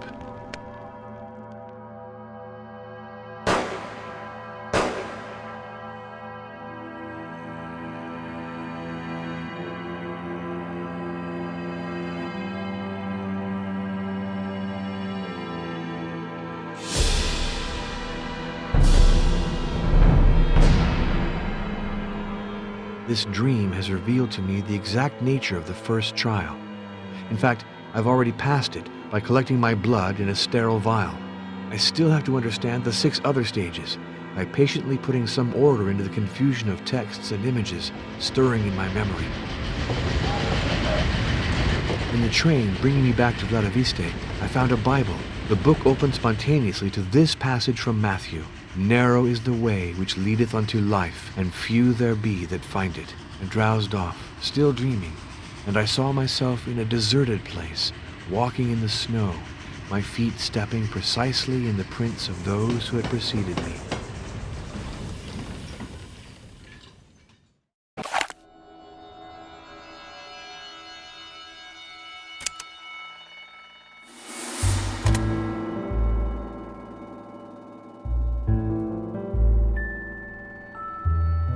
Something's changed in this village.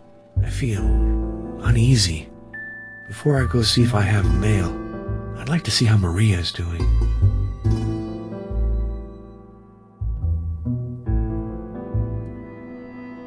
Ew, that's disgusting.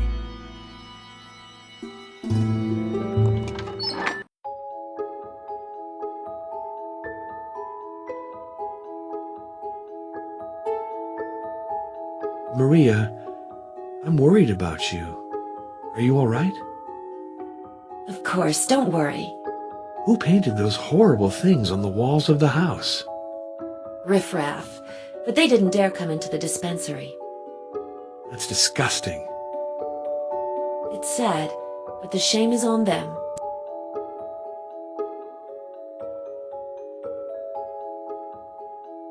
That's impossible. I signed a contract with the Vesnesia Foundation and can't just leave like that. Maria, I have to complete the mission I've been given, and I may lose my life doing it. But I don't want anything to happen to you because of me. There is nothing to fear. You're very brave. I feel protected. Do what you have to do and don't worry about me.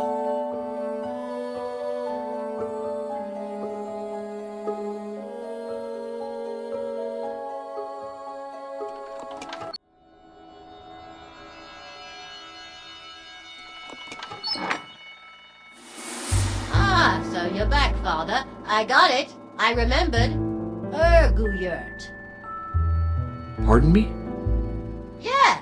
The city in Turkey where Mr. Luca wanted to go, whose name I didn't remember? Well, it came back to me. It's Erguyert. Thank you, Ozana. Also, I wanted to ask, without offending you, are you going to be staying much longer? I don't know. Father, till now, I've kept your room like you asked me to. But I'd like, in so many words, to get it back. Really? Why is that? Is your inn full? Haven't you got another available room? No, it's not that. But you see... Ozana, you have no reason to ask me to leave your place of business. I intend to keep my room, for which I pay quite regularly the agreed price. Very well, Father. Don't take it badly.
He's gone to see his family for a few days. He told me to wish you good luck in your investigation, if he doesn't see you again.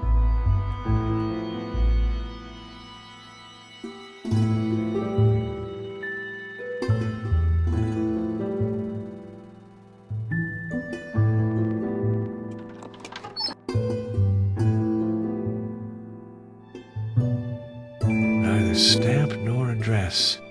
Someone carried this letter directly to the inn.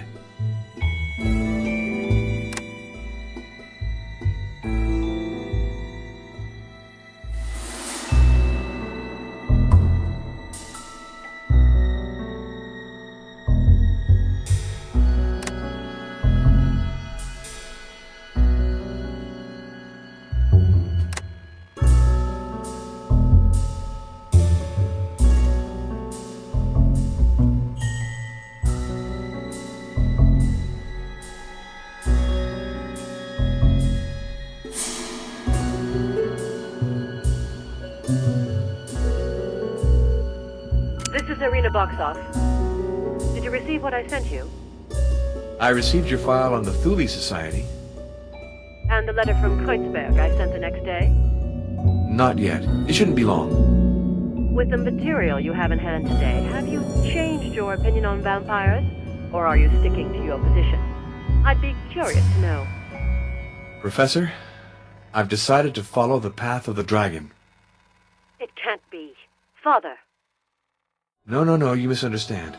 I have no intention of becoming a vampire. I want to follow the path like a hunter follows a track, to destroy the beast. Ah, I prefer it that way.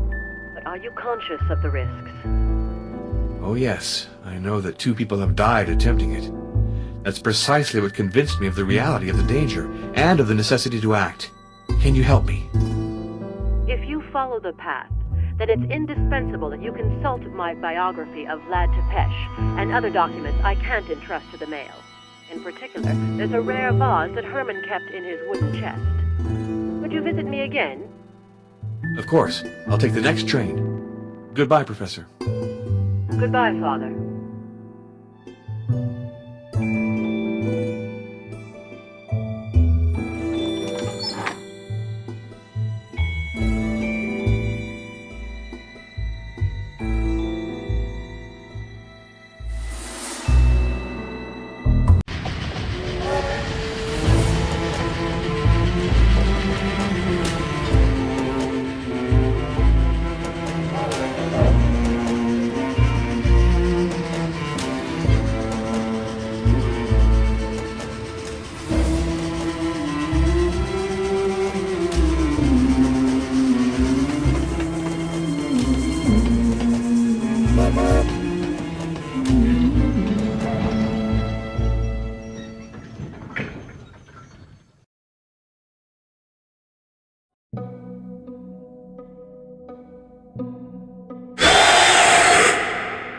lord!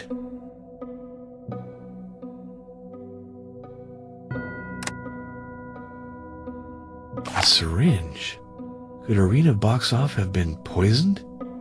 In that case, the arrows weren't the cause of her death.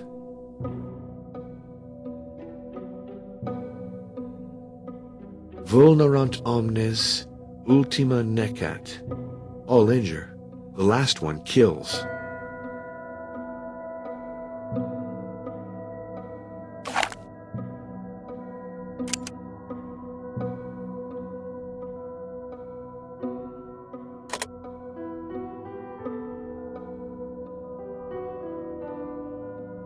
The library's catalog.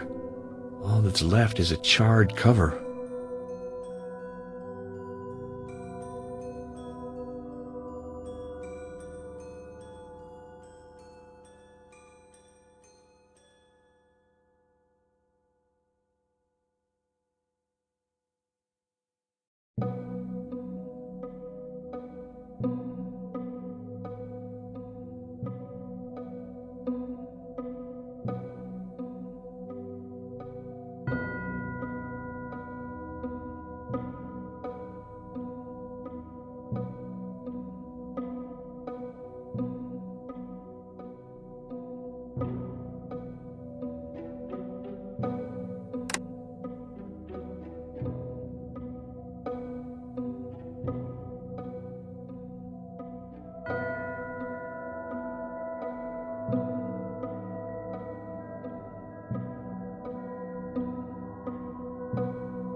That's the old combination. It doesn't work anymore. The mechanism is well lubricated. I won't be able to find the combination by ear.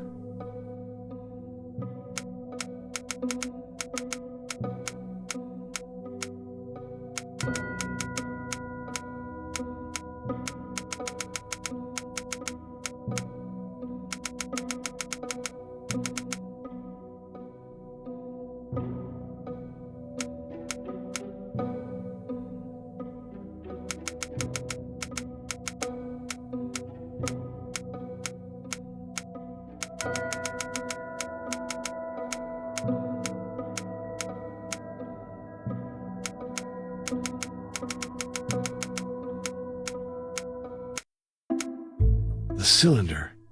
Irina put it in the strongbox.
You know,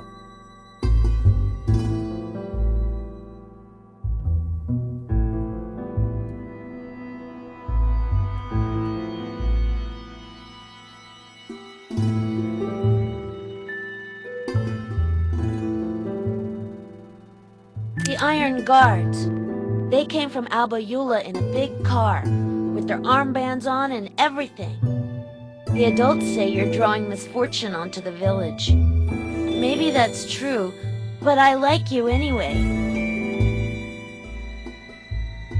Now, I'd like to show you my treasures. Look in my bag.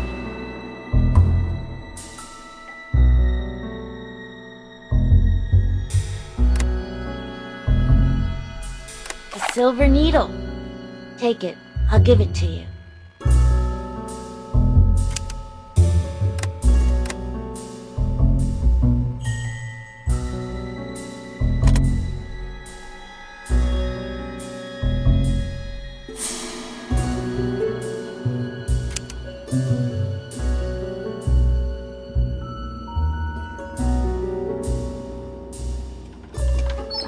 my eyes are irritated. My throat is sore. What's happening to me? Ah, here you are, Father. There's mail waiting for you up there. It's garlic. No doubt about it. It's the garlic that is making me sick.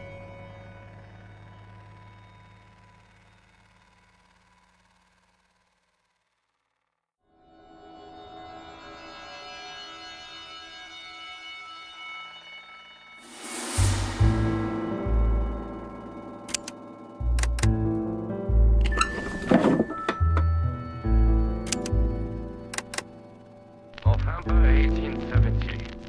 I have just come back to Budapest, exhausted, and no longer have the strength to write.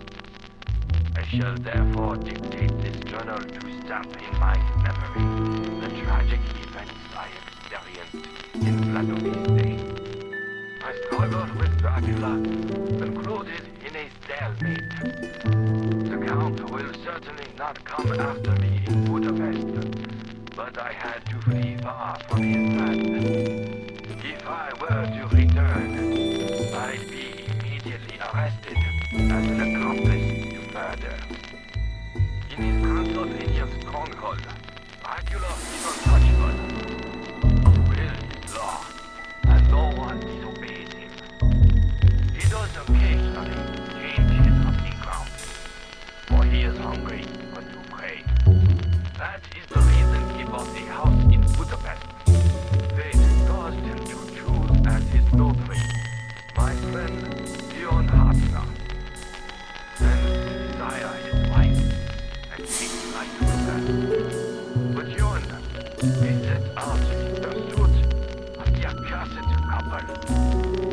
I quickly understood that the Count was drawing Luciana onto the path of the dragon.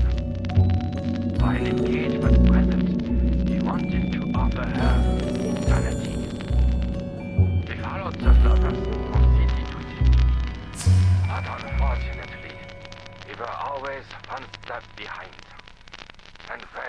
last, our long chase led us to Vladoviste. We didn't even have time to enter the Count's castle before the horrors struck us. We were staying at the inn. My room communicated with yours. In the night, I heard Luciana's voice calling out to her husband. My friend, neither ignoring or rather refusing to accept what his wife had become, invited her up to join him. His imprudence would be fatal.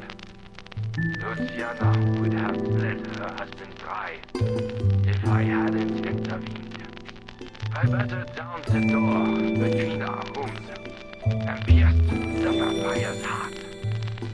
I urged Bjorn to leave the inn immediately, but he remained prostrate and refused to follow me. As I had feared, my friend was arrested and indicted for the murder of his wife. I learned he died in his cell.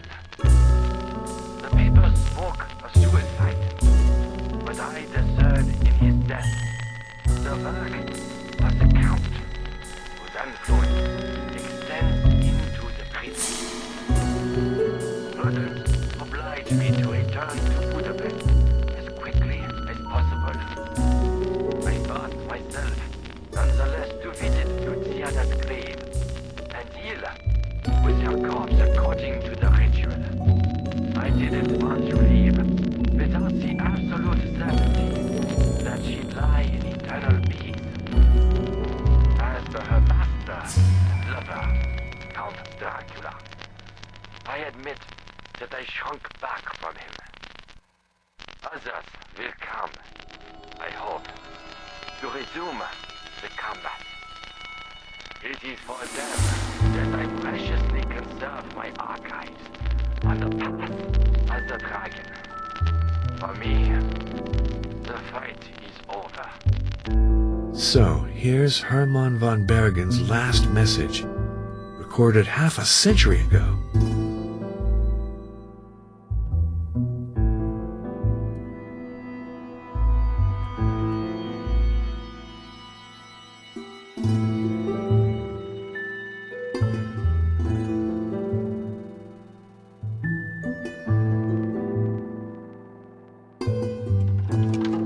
My lord!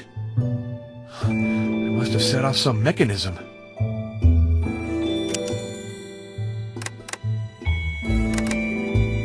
A single tack should be enough.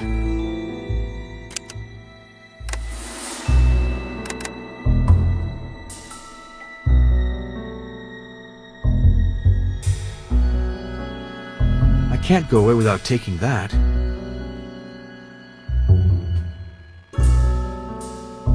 Lord, this infernal device would have pulverized me if I hadn't been able to disarm it.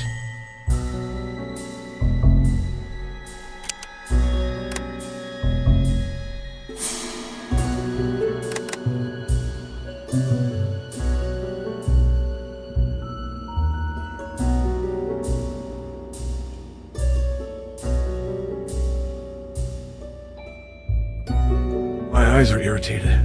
My throat is sore. What's happening to me?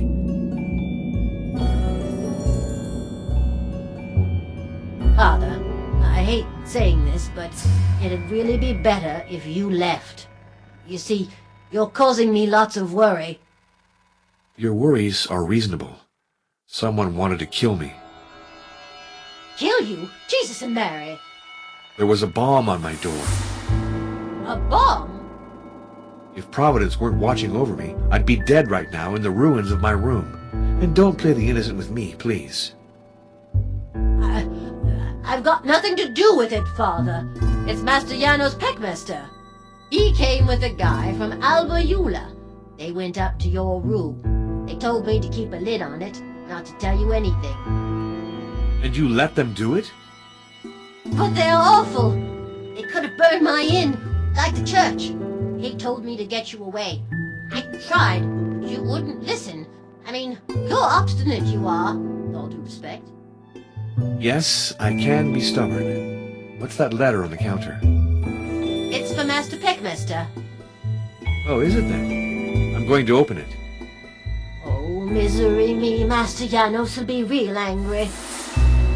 Well, I can get angry too if it comes to that. Father, please don't hold it against me.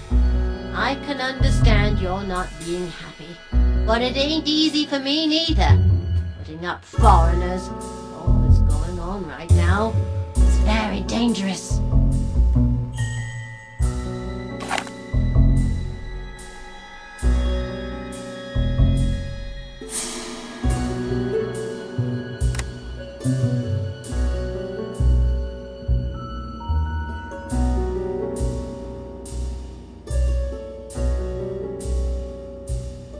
This is no moment for scruples. I'm going to search this room.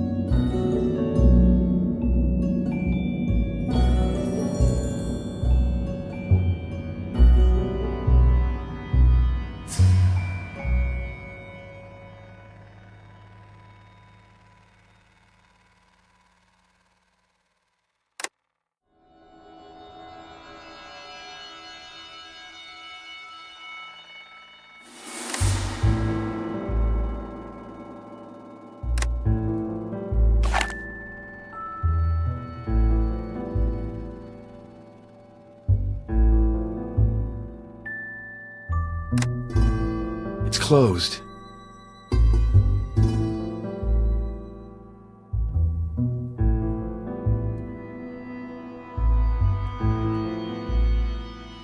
It's closed.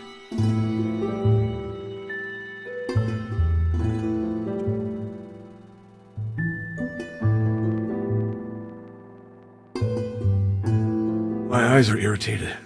My throat is sore. What's happening to me?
I'm going to open the grave of this Luciana Hartner.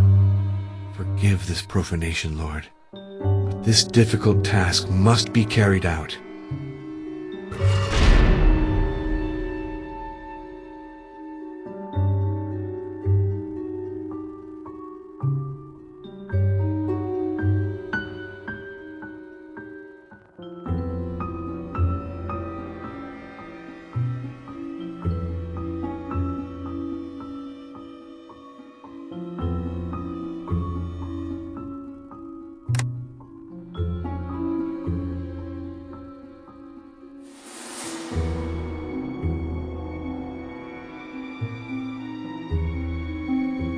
What a shame. They burned the church, and they took the key to Martha's crypt, and I'm pretty sure they defiled it.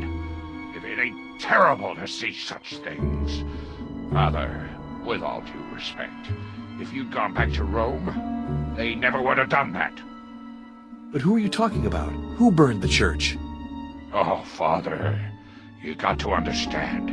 I can't tell you that, or they'll kill me. She's real cute, that little Maria, ain't she? What did you say? Just that Dr. Florescu's a cute one. No bad thoughts intended, of course.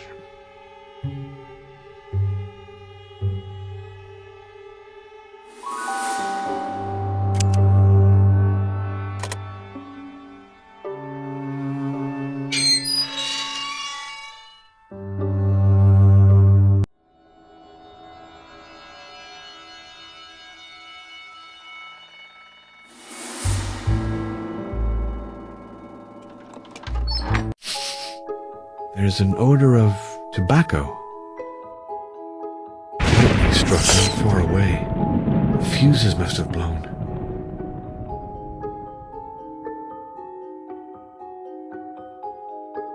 A hammer and a stake. What are these objects doing here? Could they have fallen to the ground during a fight?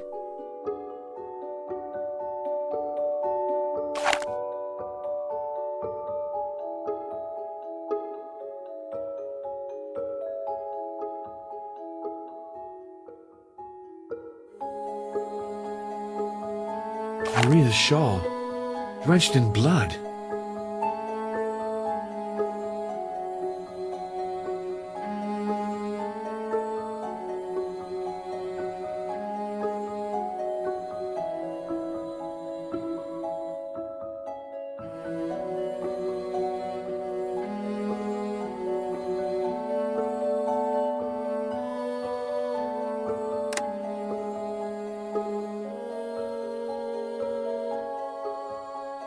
That dog is frightened.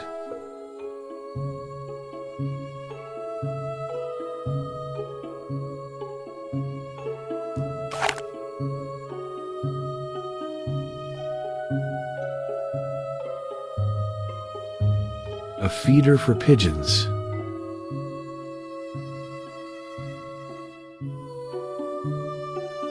It's closed.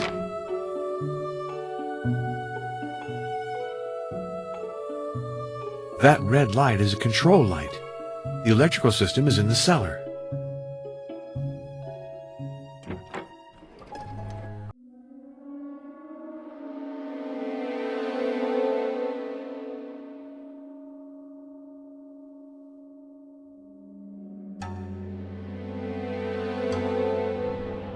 It's horrible.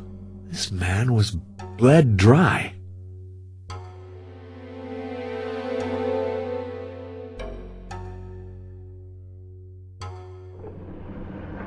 Janos! It looks to me as if he's still breathing, but very weakly. He seems to be in a cataleptic fit. What happened to him? And who put him in this coffin?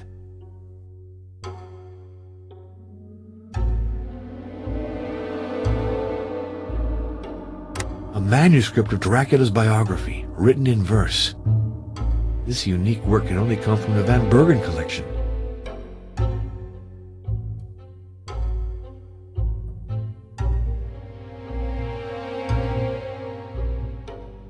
Chrome lighter. Horizon. I know that brand of cigarette.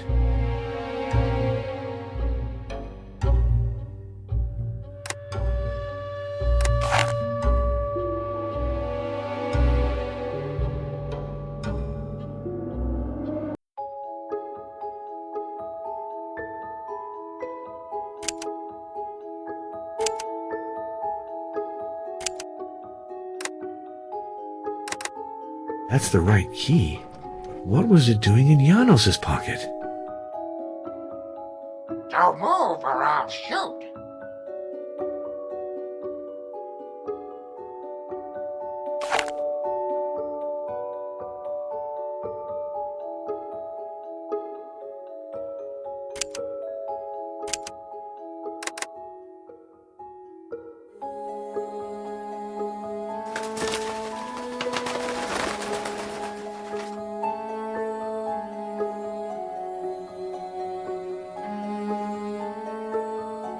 This pigeon is carrying something. A length of filament wrapped in a message.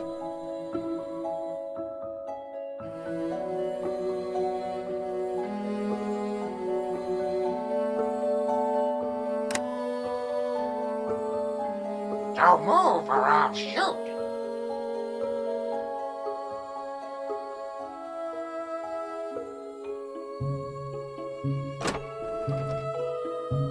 I'm uncomfortable rummaging through Maria's things, but if her life is in danger, I can't overlook any clue. There are some dark dresses that aren't at all Maria's style.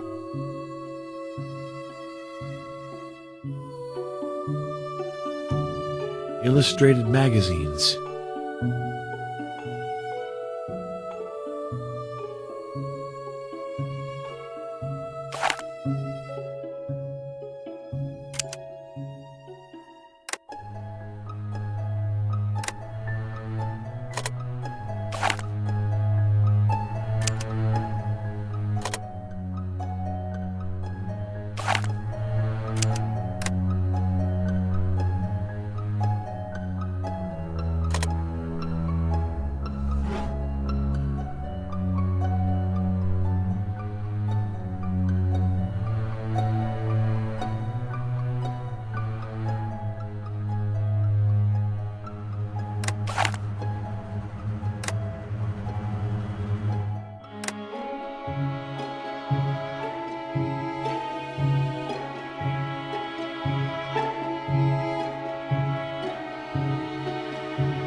Oh, how clumsy can I be?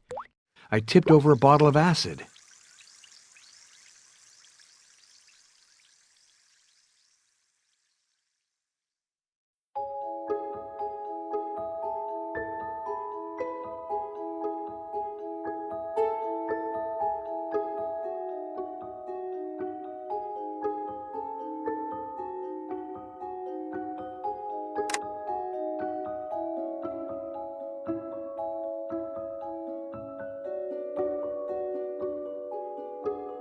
So move or I'll shoot.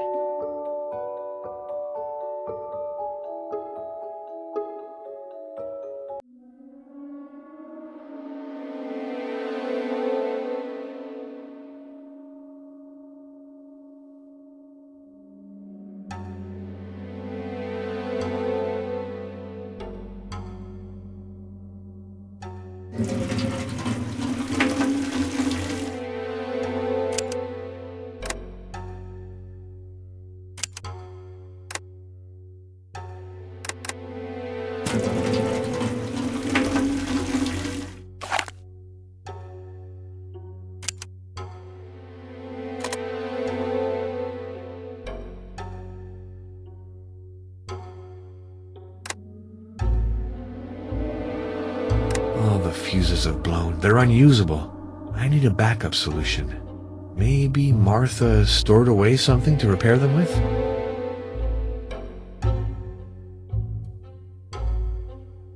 All the fuses have...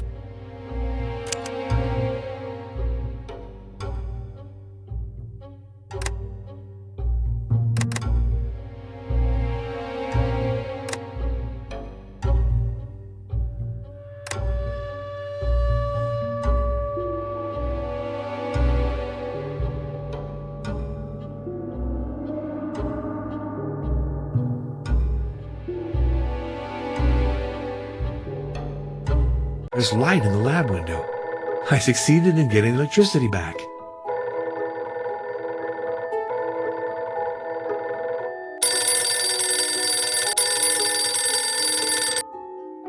Ah, it's you, Father. Could you put Dr. Florescu on? No, she's not at home, and I'm very worried. There are signs of a struggle and disorder in the kitchen. Ah, Himmel! At the exact moment she was to resume the tests. Ah, it's terrible. I think they're trying to keep us from perfecting the serum. Are you alone at the dispensary? Yes. For the love of God, you have to finish the analysis. Maybe there are more urgent things to do. My friend, I fear many people in Vladiviste have P syndrome. Are you sure? I will be completely when you've communicated the results to me. Consider it like a medical emergency. But would I know how to go about it? You have to. Don't waste any time. Find the instructions I sent to Dr. Florescu. If need be, change the filament of the sampling machine. Run the tests. Fill out the analysis reports carefully and call me as soon as possible. We might be cut off because of the storm, but don't forget, for you, The analysis has to be done on a recent blood sample. I had blood taken just a few days ago. That's not enough. Do another one so that I can compare the results.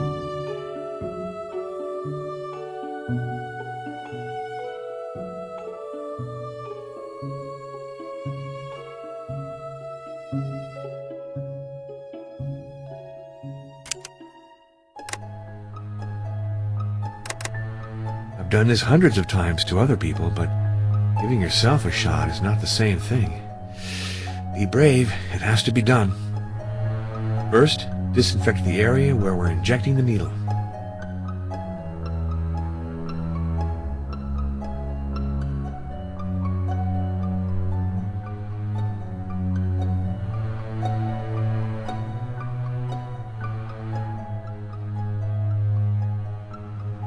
The ampoule is full. Perfect.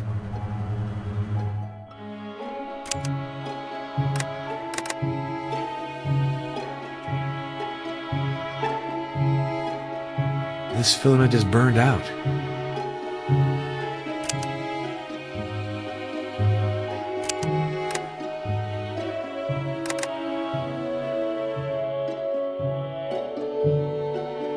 I have to put acid back in this battery.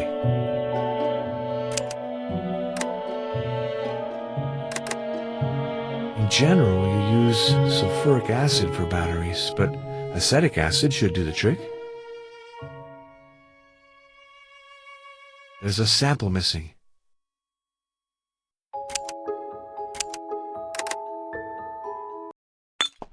Oh, how clumsy can I be? I tipped over a bottle of acid. Perfect. I'm sure of my results.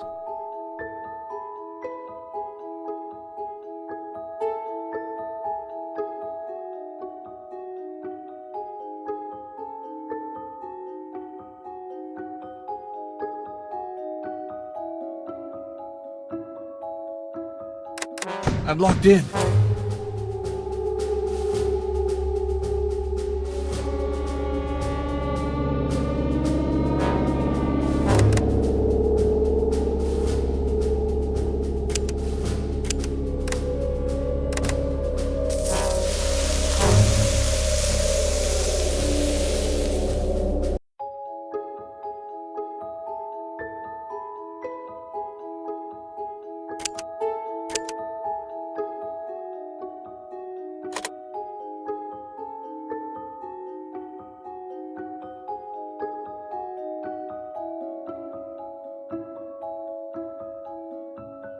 Thank you, Father.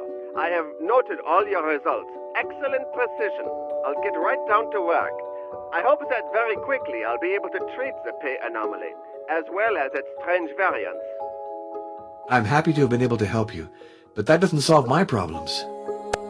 Each of us must do his best. You in the field, me in my laboratory. We'll call each other back as soon as we have something new.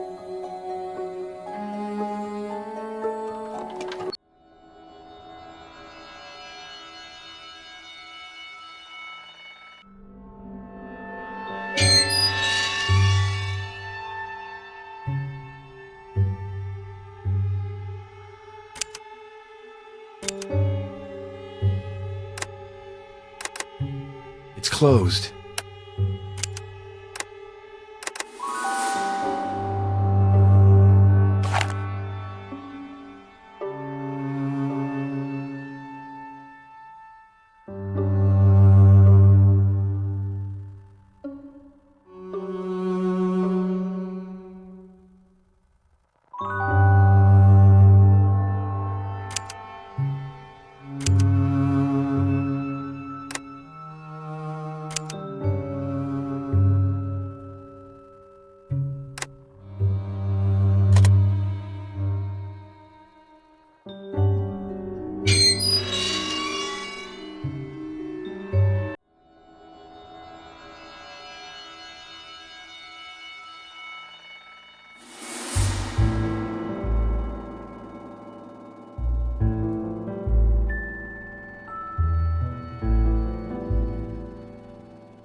Hello, I'm Father Arno Moriani. I am Luana, the gypsy. Tell me, priest, do you want to know the future? I'd prefer to ask you about the past and the present.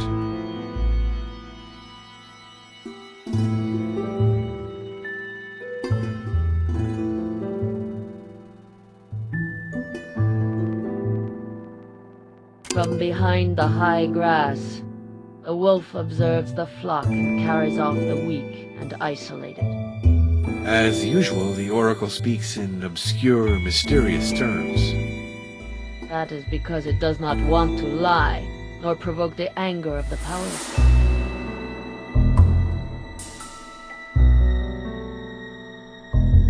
Certain things, but I also know the virtues of silence.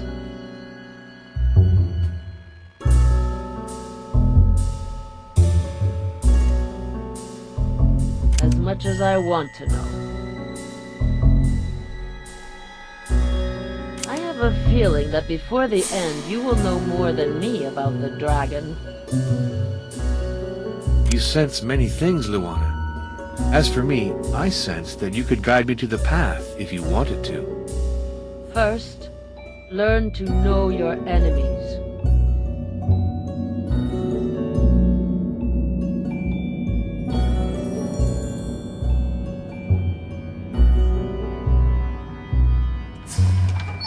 My eyes are irritated. My throat is sore. What's happening to me?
My eyes are irritated. My throat is sore. What's happening to me?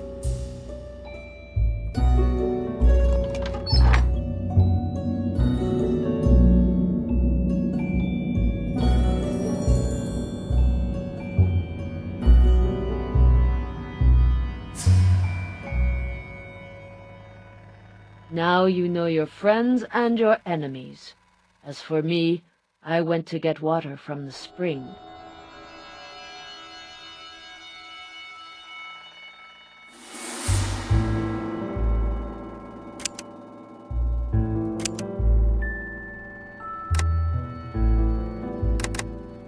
Good God! I'll need a tool to disarm this shell.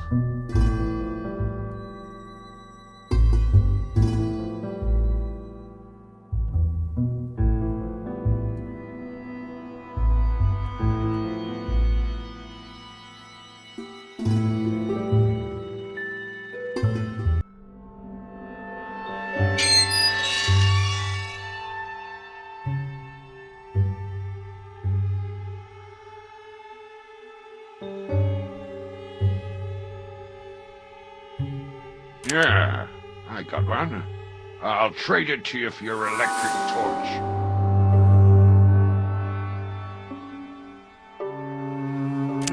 She's real cute, that little Maria, ain't she? What did you say? Just that Dr. Florescu's a cute one. No bad thoughts intended, of course.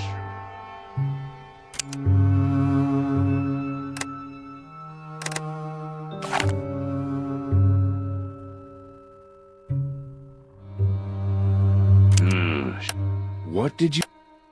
Just...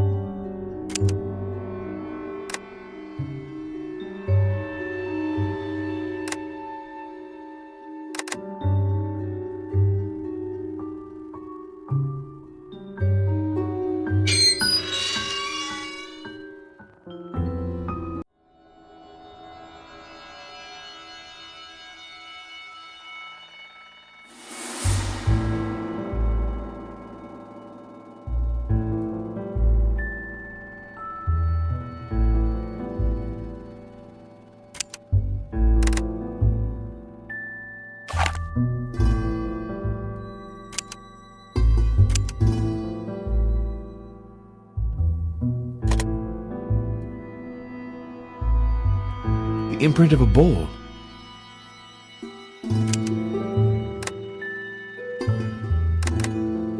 I have to find something to replace the missing keys.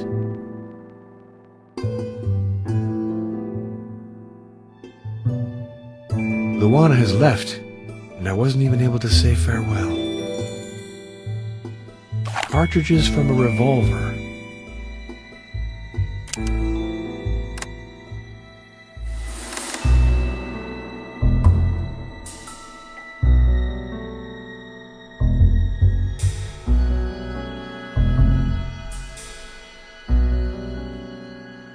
It's too dark to go in.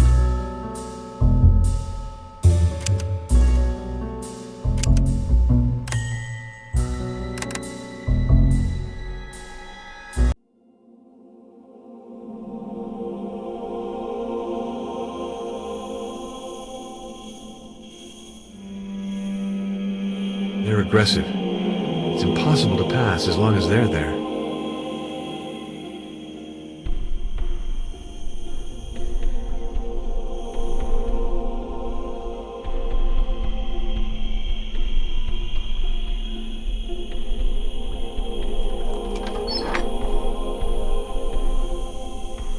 Bones from a horse.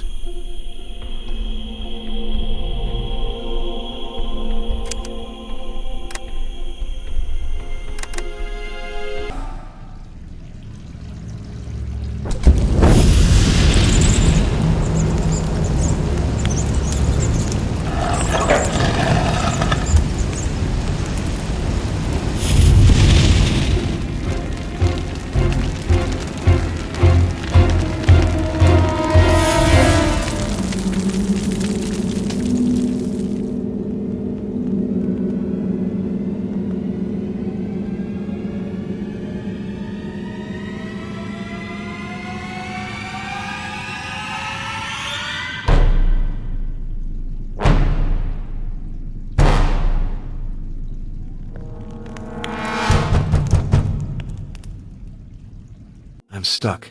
Impossible to raise the cover. And I have no light.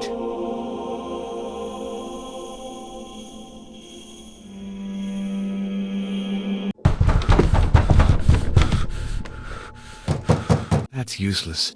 The cover is jammed. Fingernail marks. Or claws.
Janos, you seem in better shape than the last time I saw you.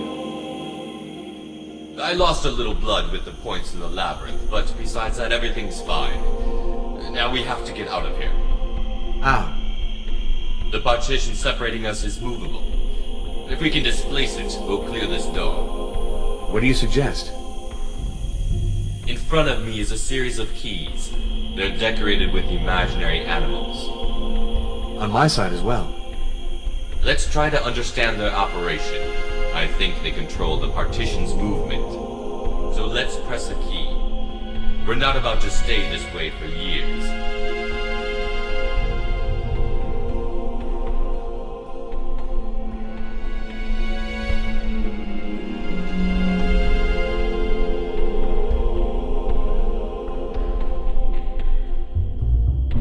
They are two different forms of the same name. My family belongs to the German-speaking minority that lives in Transylvania. Since the war, I go rather by the name Janos Heckmester, because Germanic names arouse suspicion.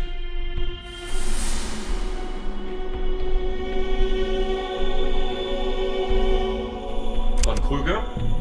I'm not familiar with the name.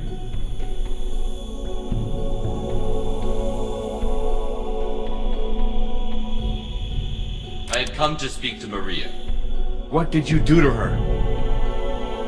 Nothing. I merely wanted her to take me to the dragon. For you must know that she is in his service. I found you lying in a coffin. The dragon was watching Maria closely. Let's just say that I momentarily lost control of the situation and woke up in a labyrinth. You know the rest. Why did the dragon spare you? Ask yourself the same question. He probably wants to leave us a chance.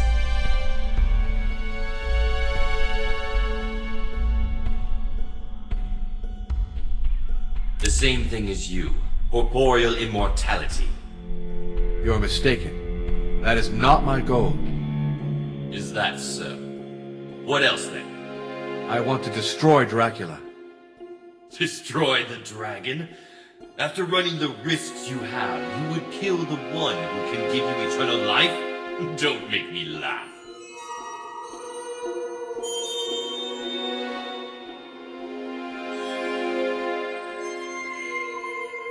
Don't be so naive. It's easy to plant forgeries on someone to compromise him. What proves that I was the one who wrote those letters?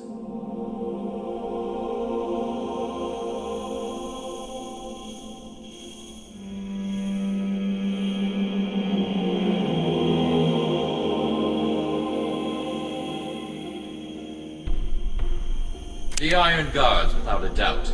They hate Catholics and foreigners.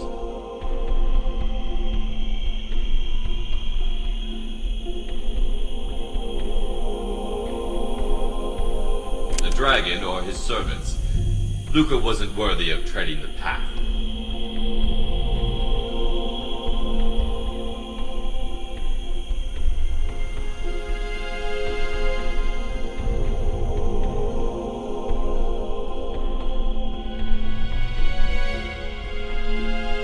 He was killed? I didn't even know that.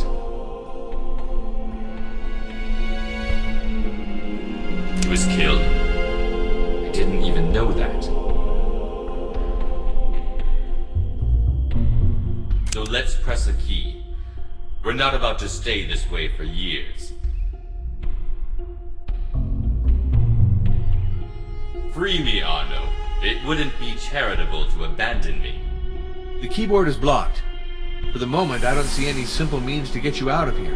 I'll come back and extricate you later. And if you die? That would be unfortunate for both of us. So it's in your interest that I succeed. Have you any information to give me concerning the last part of the route? Sorry, but as long as I'm stuck here, I prefer keeping it for myself.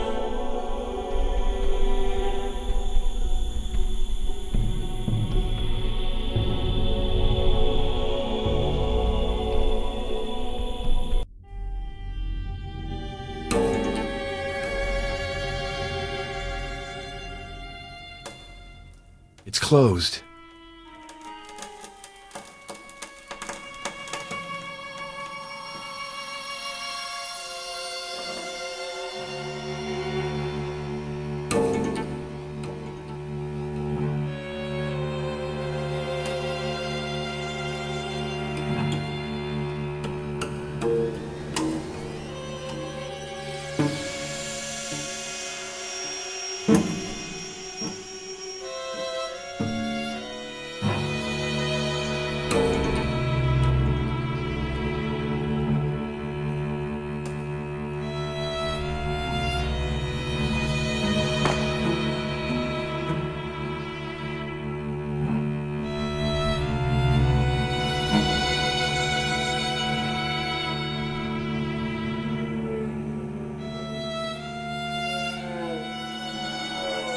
Something's missing.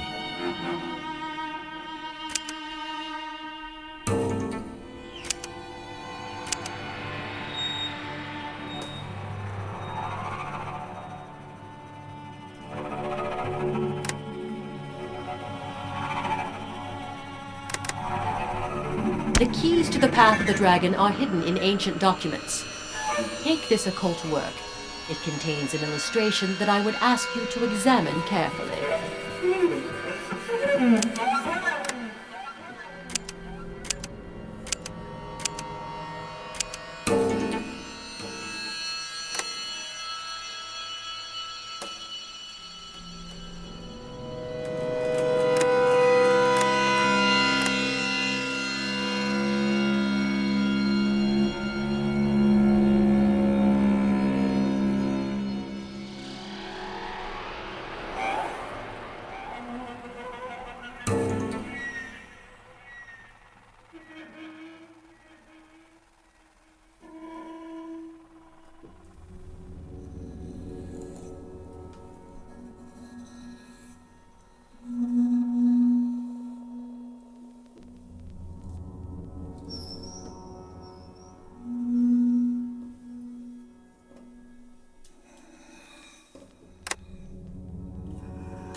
The keys to the path of the dragon are hidden in ancient documents. Take this occult work. It contains an illustration that I would ask you to examine carefully.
Still fresh.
Father Arno!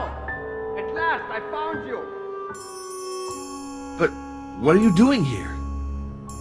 I came to help you. I have the serum. Father Arno, till now I haven't wanted to alarm you. But your tests have confirmed what I suspected. You are suffering from a powerful variant of P syndrome. A type with a very rapid evolution that can alter your thinking. Come up quickly to me. I have the serum.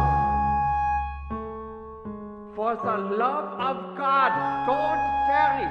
We must absolutely put a stop to the process.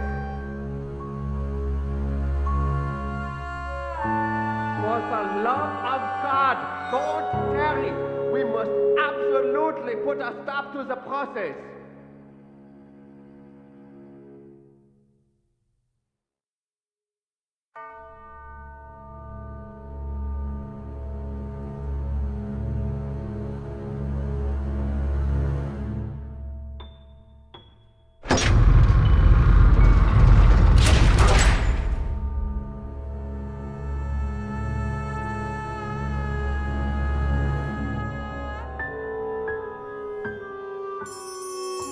Arno, I'm so happy you made it this far. You're going to succeed. Maria, can I really call you that? Yes, that is the name I chose. The old one was Martha, as you've doubtless understood. What happened to you? When I was Martha, hidden by a veil, happiness was forbidden me. So I lived to care for others. When I learned that it wasn't illness that took their lives, I looked to see where the responsibility lay. I followed the path. I arrived before the Master. He offered me the unthinkable, eternal beauty, a life unveiled. So you have become the servant of Dracula. That's a privilege, Arno. In a bit I'll leave you alone and he will approach you. Above all, don't do anything rash. Seize the opportunity.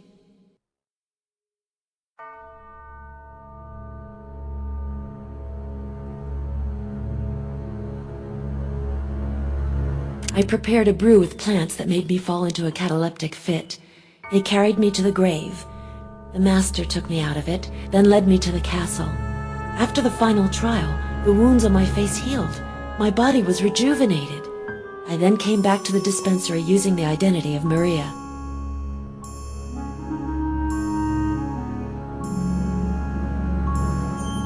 It is. The villagers need the supernatural to help them bear their existence. They made me a saint, and the diocese seized hold of the occasion. Their mistake turned out happily, since it brought you here and allowed us to meet. Fate brought us together.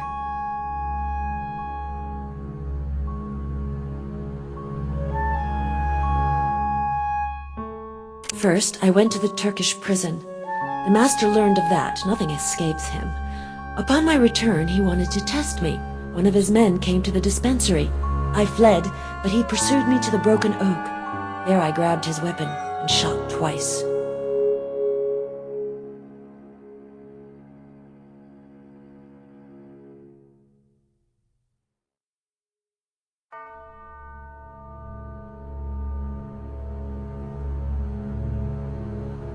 Perhaps they were more than just dreams.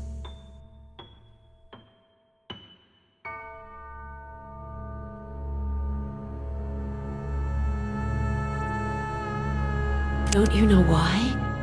I really wanted you to follow the path. I did everything in my power to help you, and would have done even more if the Master had allowed it. I wanted you to join me, Arno, to share my new life. Janos, to accomplish the trial of the sacrifice, and to get rid of a rival.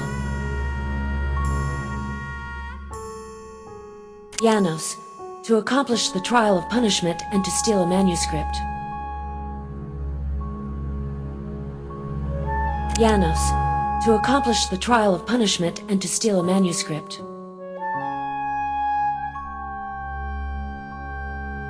Kruger harassed me for weeks to finish your analyses, but I always found some pretext to put off the job, so he lost patience and sent Janos to me. Kruger attached a great deal of importance to those tests. He pretended to be looking for a serum, but he never believed the P syndrome was an illness. The imposter. He wanted the analyses to identify prey, and that way work his way up to the Master. So Janos came to me escorted by one of his friends, a thug from the Iron Guard. I pretended to collaborate, but I was trying to buy time. The battery was dead. I didn't know where I'd put the acid. The Schwartz filament was burned out. Did you see me? You passed right by me. I was in the storeroom behind a door hidden by wreaths of flowers. Was Dracula with you? Yes. We were waiting for one of his men to come get us in a truck. He locked you into the laboratory while we loaded the coffins. I left without being able to speak to you, but I thought that you would read my message in the mist. Why did Dracula spare Janos? To subject him to the final trials of the path. But you succeeded before he did.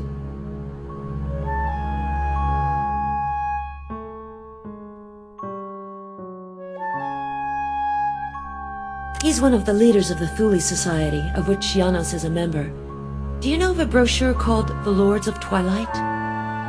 Yes, I looked through it at Arena Box Office. Well, it's Kruger who wrote it, using a pen name.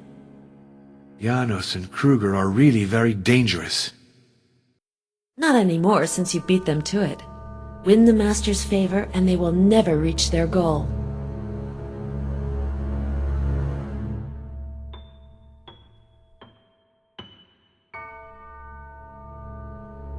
Be very careful, Arno. Don't defy the Master, or he'll crush you. Don't lie to him, or he'll know. Answer correctly, and he'll give you immortality. Farewell, Maria.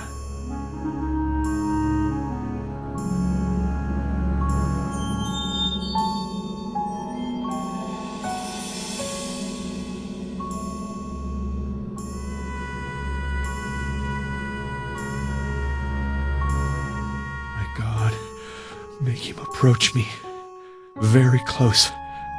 Then I'll be able to act.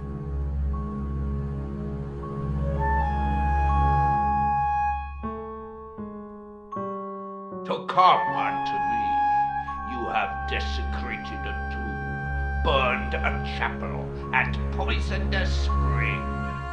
How shall I judge your deeds?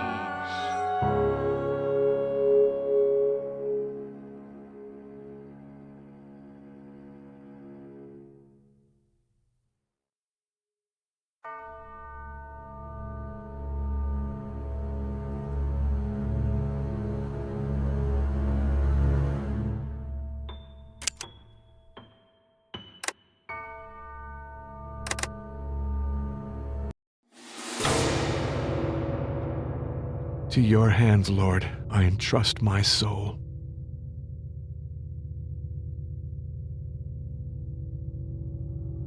How dare you!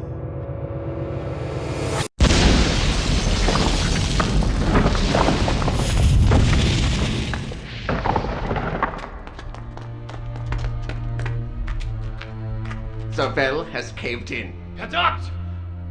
We'll never reach the crypt. Don't talk that way, Beckermeyer. Never say never.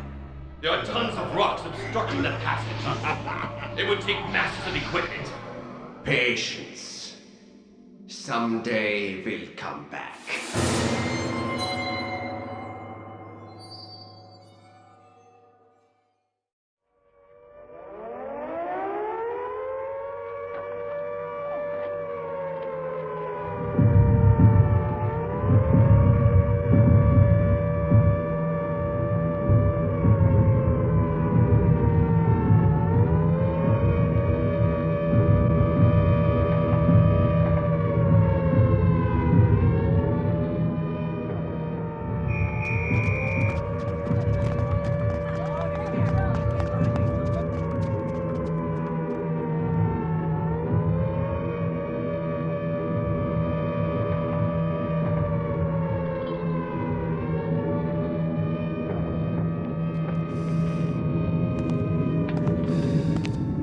The game is up.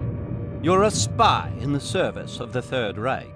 In August 1941, you left England carrying secret documents, which were stolen, needless to say, and met Heinrich von Kruger.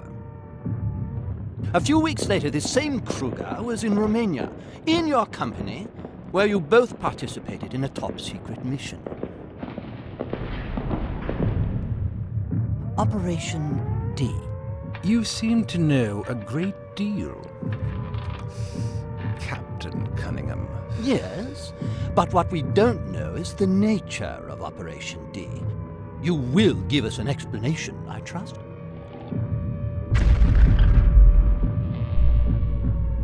Does the name Vlad Tepes mean anything to you? Vlad Tepes, Dracula, the vampire.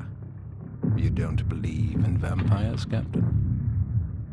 If you had seen what I have seen, you would know that I am in deadly earnest.